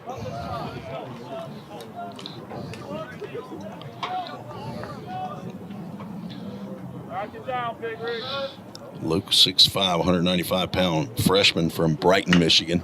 There's a ground ball to third, short hop, bobbled by Lowe down at third base, and he's got no play. That'll be an E5 on Hayden Lowe. Tough hop. That's one of those you want to come in and get before it hits that ground again. So the second error of the ball game for Jackson State puts runners on every pillow out there. And Stephen Bell, the tying run, steps to the plate. 0 for 2 with a walk. Pioneers looking to see what kind of power this young man has. Change up, catches the knees on the outside corner for strike 1. So Spencer says he's not able to make the game, but enjoying the broadcast. And next stop, MLB. Spencer, I'm way too old for that. Foul ball straight back.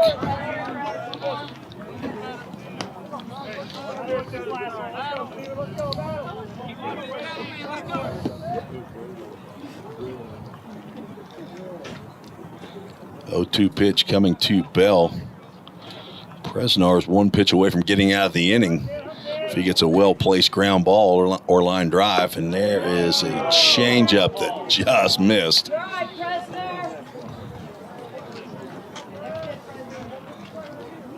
I would not recommend taking that one again and leaving it in the eyes of the umpire. Pioneers looking for a big hit. Ball in the dirt. Kept near the plate by Gabe Jones, who's done a nice job behind the plate for the Jets.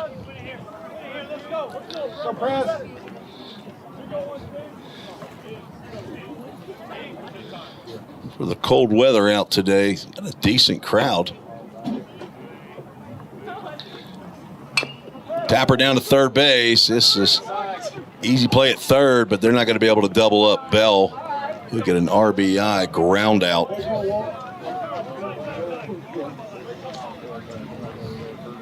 Slowly hit ground ball to Hayden Lowe. Now batting, number 17, Walker Strange. Steps on third base. Out of the dugout comes head coach Rick Smith.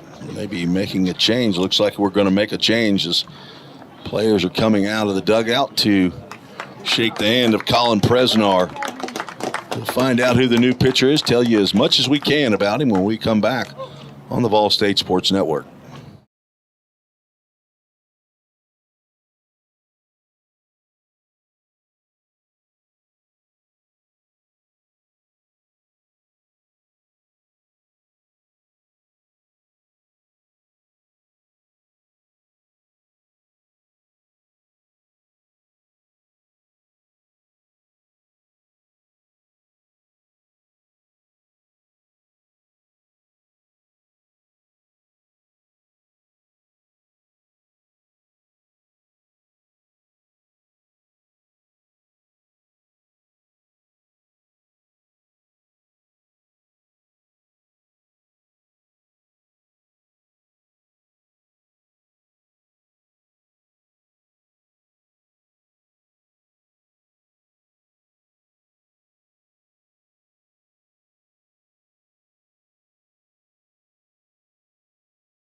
We are back on the VolState Sports Network.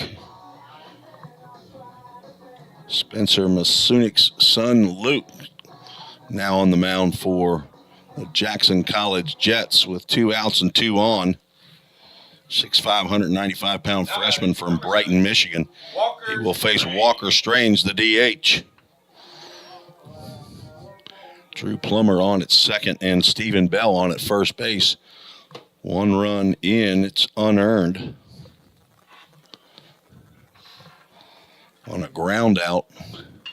A line drive, backhanded by Jared Cramp at second base. Walker Strange's bid for an RBI ends up in the glove of Jared Cramp. He put a charge into that one, but Cramp well placed, and the backhanded catch ends the inning. 1 run, it was unearned. No hits. 1 error, 2 runners left on base. We are headed to the 7th, the final inning scheduled as Jackson College leads by 3. You're listening to the VolState Sports Network.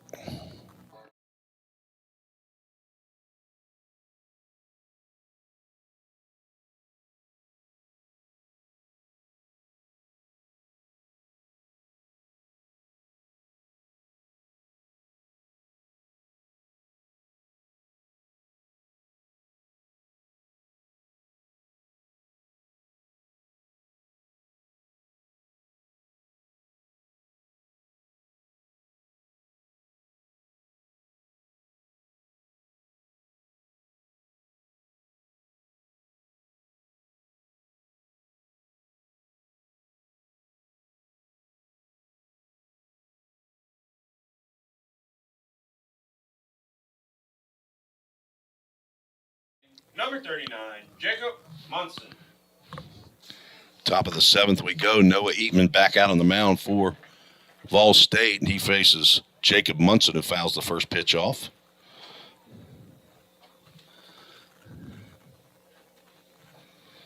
Munson 0 for 3. A couple strikeouts and a fly out. That breaking pitch there buckled Munson's knees. Count goes no balls and 2 strikes. So Masunic comes in, throws 1 pitch, gets out of the inning, and Noah Eatman throws 3 pitches to Munson, gets the strikeout. Now batting, number 23, Hayden Lowe. His second strikeout of the ball game came on in relief of Brett Dowling in the 6th. And a walk and a triple and a single that drove in a couple runs. Breaking pitch just missed inside to Hayden Lowe. 7-4. Jackson College leads. That's fisted. That will just get down in front of Logan Molnar. An infield single by Hayden Lowe. Molnar could not get there as that ball landed right behind second base. Drew Plummer could not get over. Time to get it or to catch it in the air, but second hit of the ball game for Hayden Lowe. Now batting, number 24, Logan Christophel.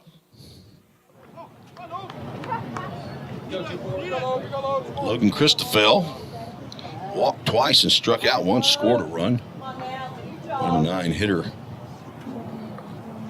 for the Jets stands in. Throw over to first base. Lowe is back. 9th hit of the ball game for Jackson College.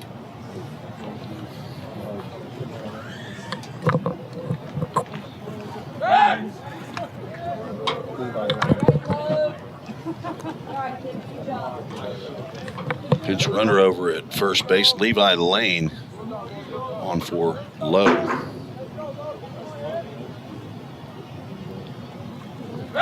The throw over to first base, dug out of the dirt by Brody Melton. Lane, 6 foot, 190-pound freshman. Square around to bunt, popped up. That'd have been right here, right at my window.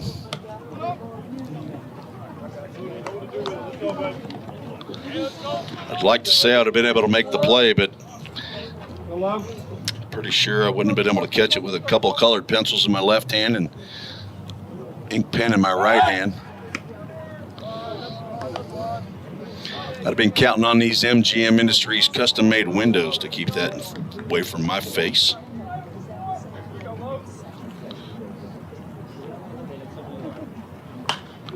Popped up to the right side. That'll get out of play.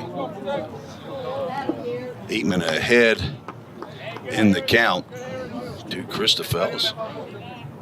Young man from Sparkman High School in Huntsville, Alabama, Caden Johnson, delivers some new baseballs to our home plate umpire, Bobby James. 0-2 pitch. Runner goes. Ball is in the dirt.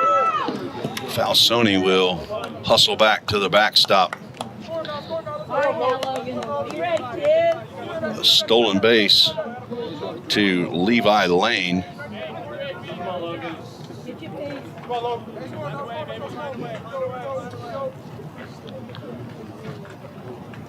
And with 1 out, another runner in scoring position for Jackson College.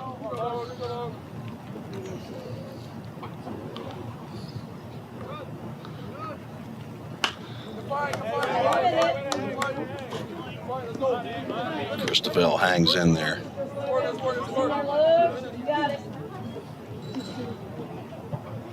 Thank you to those who've checked in on the email at treesports@gmail.com. We don't have the chats up and live on YouTube. That would be one more plate as there's a ground ball to short, backhanded by Molnar. He's going to go to third base, and the tag of Lane is in time as Lane just committed a base running error there, but he probably was in no man's land. Now batting, number honestly. 6, Jamil Ramsey. Guess he could have gone back to second as quick as the ball was hit, which is probably the best play, but that ball's hit in front of you and you're at second base. You don't want to go to the next base. It's throw over to first base, not in time to get Christoffel. Jamil Ramsey, a couple of hits and 4 at-bats and a couple of RBIs. Been trying to keep Christoffel close. Christoffel, 32 stolen bases a year ago, led the squad. Was only caught once. And he goes. Pitch is a ball. Throw down to second is not in time. With the tag, Logan Molnar with the happy feet out there. Thought they had gotten Christoffel. Pitch called a ball. A stolen base. I believe that's the first of the year for Christoffel. No stolen bases for Jackson College in game 1, at least according to the NJCAA website. Nice breaky pitch that fell off the table there for strike 1. 1 ball, 1 strike. Second stolen base of the inning.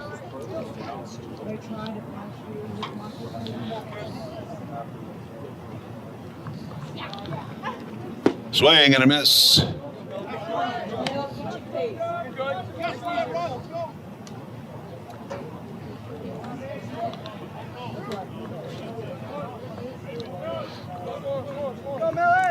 Ramsey with a couple RBIs. Double in the 4th and a single in the 6th. Throw back to second base. Not in time. Keep forgetting the better shot is this one right there on that play to second base. Throw from the pitcher. I'm producing and directing the show. I'm a one-man band up here, and that extra plate spinning in the air of the chat as the runner goes. Ground ball to Luderman at third in the dirt. It cannot be dug out of there. That'll be an error on Luderman, and another run will come in.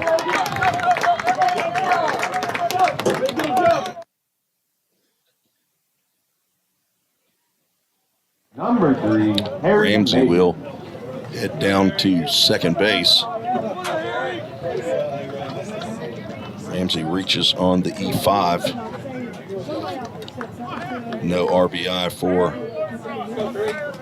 Ramsey. First error of the ball game for the Pioneers. Allows the 8th run of the ball game to come in for Jackson College. Popped up and out of play. Off the bat of Harry Major.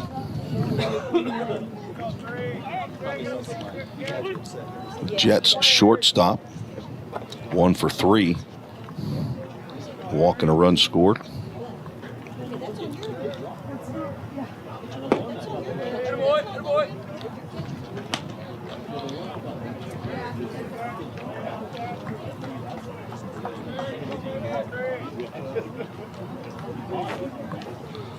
Jackson College gets back the run that they gave up in the bottom of the 6th. Fastball misses up. Bateman struck out Munson for the first out of the inning. Gave up an infield single that was off the hands of Hayden Lowe. Popped up to the right side. Melton will get over, but that will get out of play and get into the seats down the first base line. No fans were harmed by that foul ball. Count goes 2 balls, 2 strikes. 2 outs and a runner on at second base. Caleb Pico with the start. 4 innings, 4 hits, 1 run. It was earned. 3 walks and 8 strikeouts. And there's another strikeout there as Harry Major could not hold up on that one. 2 strikeouts in the inning for Noah Eatman, but he gives up an unearned run on the error on the throw from third baseman Landon Luderman. So 1 run, 1 hit, 1 crucial error, and 1 runner left on base. Headed to the bottom of the 7th. VolState needs 4 to tie and 5 to win this ball game. We'll be right back on the VolState Sports Network.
Tim Reese back on the VolState Sports Network on YouTube. Thanks for joining us for game one of the doubleheader today. Early start at 9 a.m. Coming up on 2.5 hours long. 8-4, Jackson State leads. New third baseman in for Jackson is Lucas Dawson, 6'3", 210-pound freshman from Chelsea, Michigan. A little different spelling of Chelsea, unless that's a typo, as Drew Webster steps in there. Maybe it's not pronounced. Is it Chelsea? It is a typo? Okay. It's Chelsae. I have my first daughter, Chelsea. Breaking pitch. It's in there as it sweeps around that inside corner for strike two. Chelsea Marie, spelled Chelsa. Her and her husband, my two oldest granddaughters down in Beaufort, South Carolina, as Luke Masunik back out on the mound for the Jets, looking to finish this one up here in the bottom of the seventh. Webster looking for his first hit of the game. Swing and a miss on a sweeping curveball. There's the first out. Masunik came on through one pitch to Walker Strange with a couple of runners on. Strange lined out to the second baseman, Jared Cramp. Gets his first strikeout there, and Landon Luderman will step to the plate. Luderman 0 for 3. Need to get that monkey off the bat and get his first hit of the year. Fouls that one down the left field line. Might be playable for Smith, but it gets into the bullpen. Hops over the wall and into the grass on the other side of the ring road. Now it's onto the road and will come all the way down into the parking lot. Just gripping broadcasting right there as we're describing a foul ball rolling around. Because people want to know. 0-1 pitch. High and away.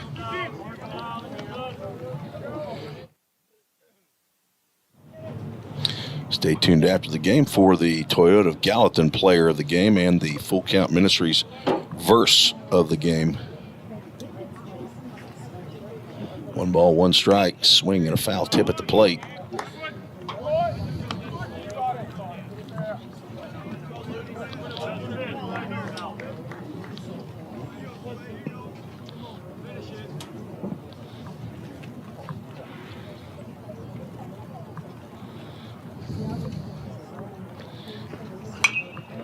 Out off. That one's headed to my Toyota of Gallatin 2019 Tundra. Hope I parked far enough away to not get a dent. Got one in the hood of that. I don't have any idea where that happened, but 1-2 pitch down in the dirt.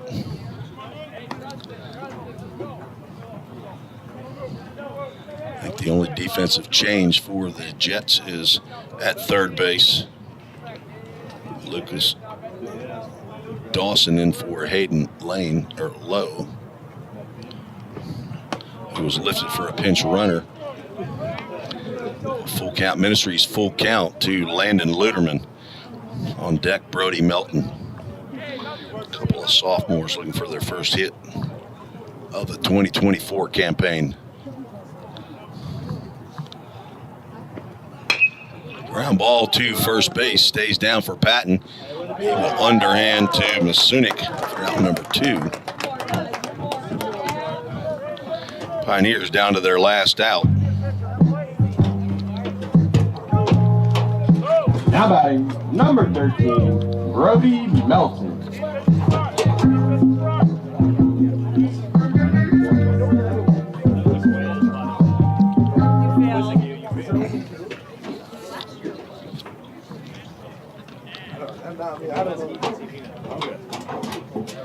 Pioneers need to string some base runners together Swing and a miss on a breaking pitch.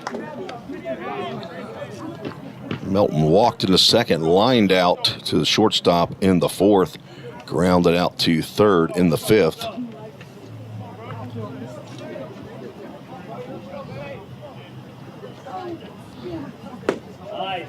Just missed outside. Nice sharp breaking pitch there by the young right-hander.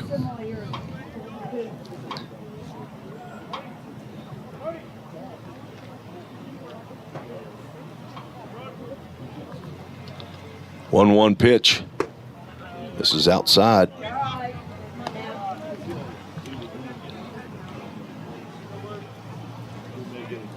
Looks like rain is forecasted to come in here about 3 p.m. this afternoon, so should be able to get game 2 in without any problem. Another wide one count goes 3 balls and a strike. I'd like to thank our head AV man here at VolState, AJ Fawson, for his help to make sure that we can get the broadcast up and running. Helps us with baseball, softball, and basketball. 3-1 pitch in there for a called strike. As fitting, we'll have another Full Count Ministries full count. Brody Melton looking to continue this ball game.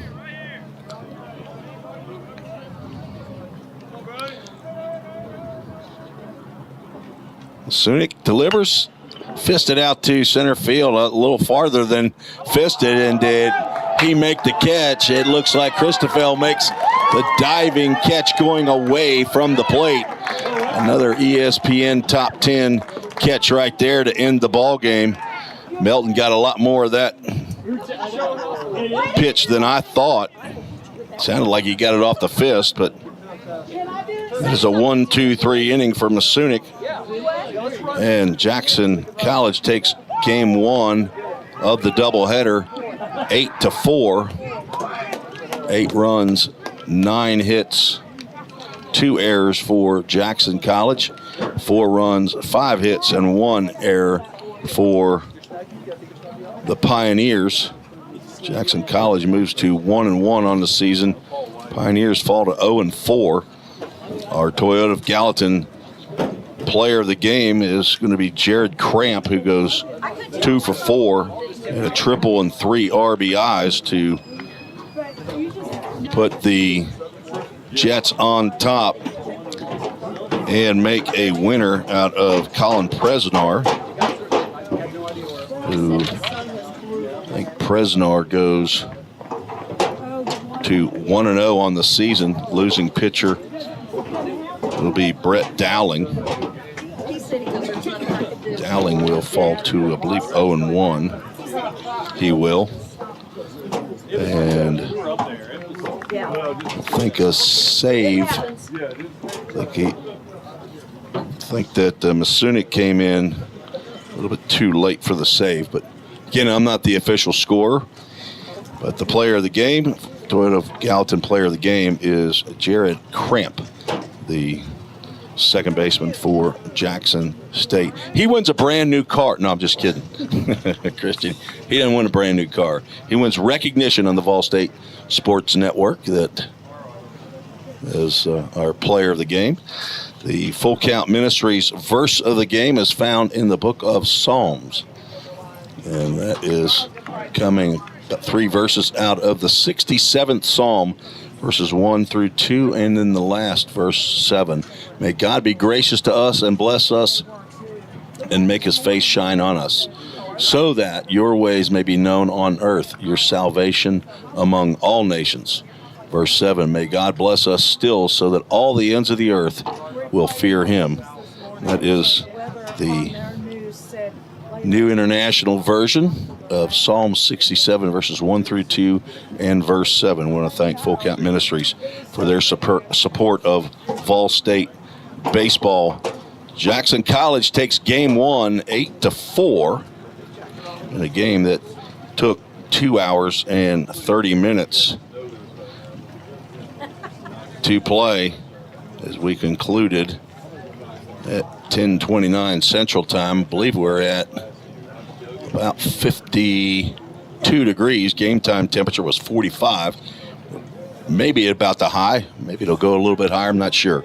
We're going to take a break. We'll be right back with a brand new stream. So make sure to join us here on the VolState Sports Network. If you can't join us, thank you for listening in.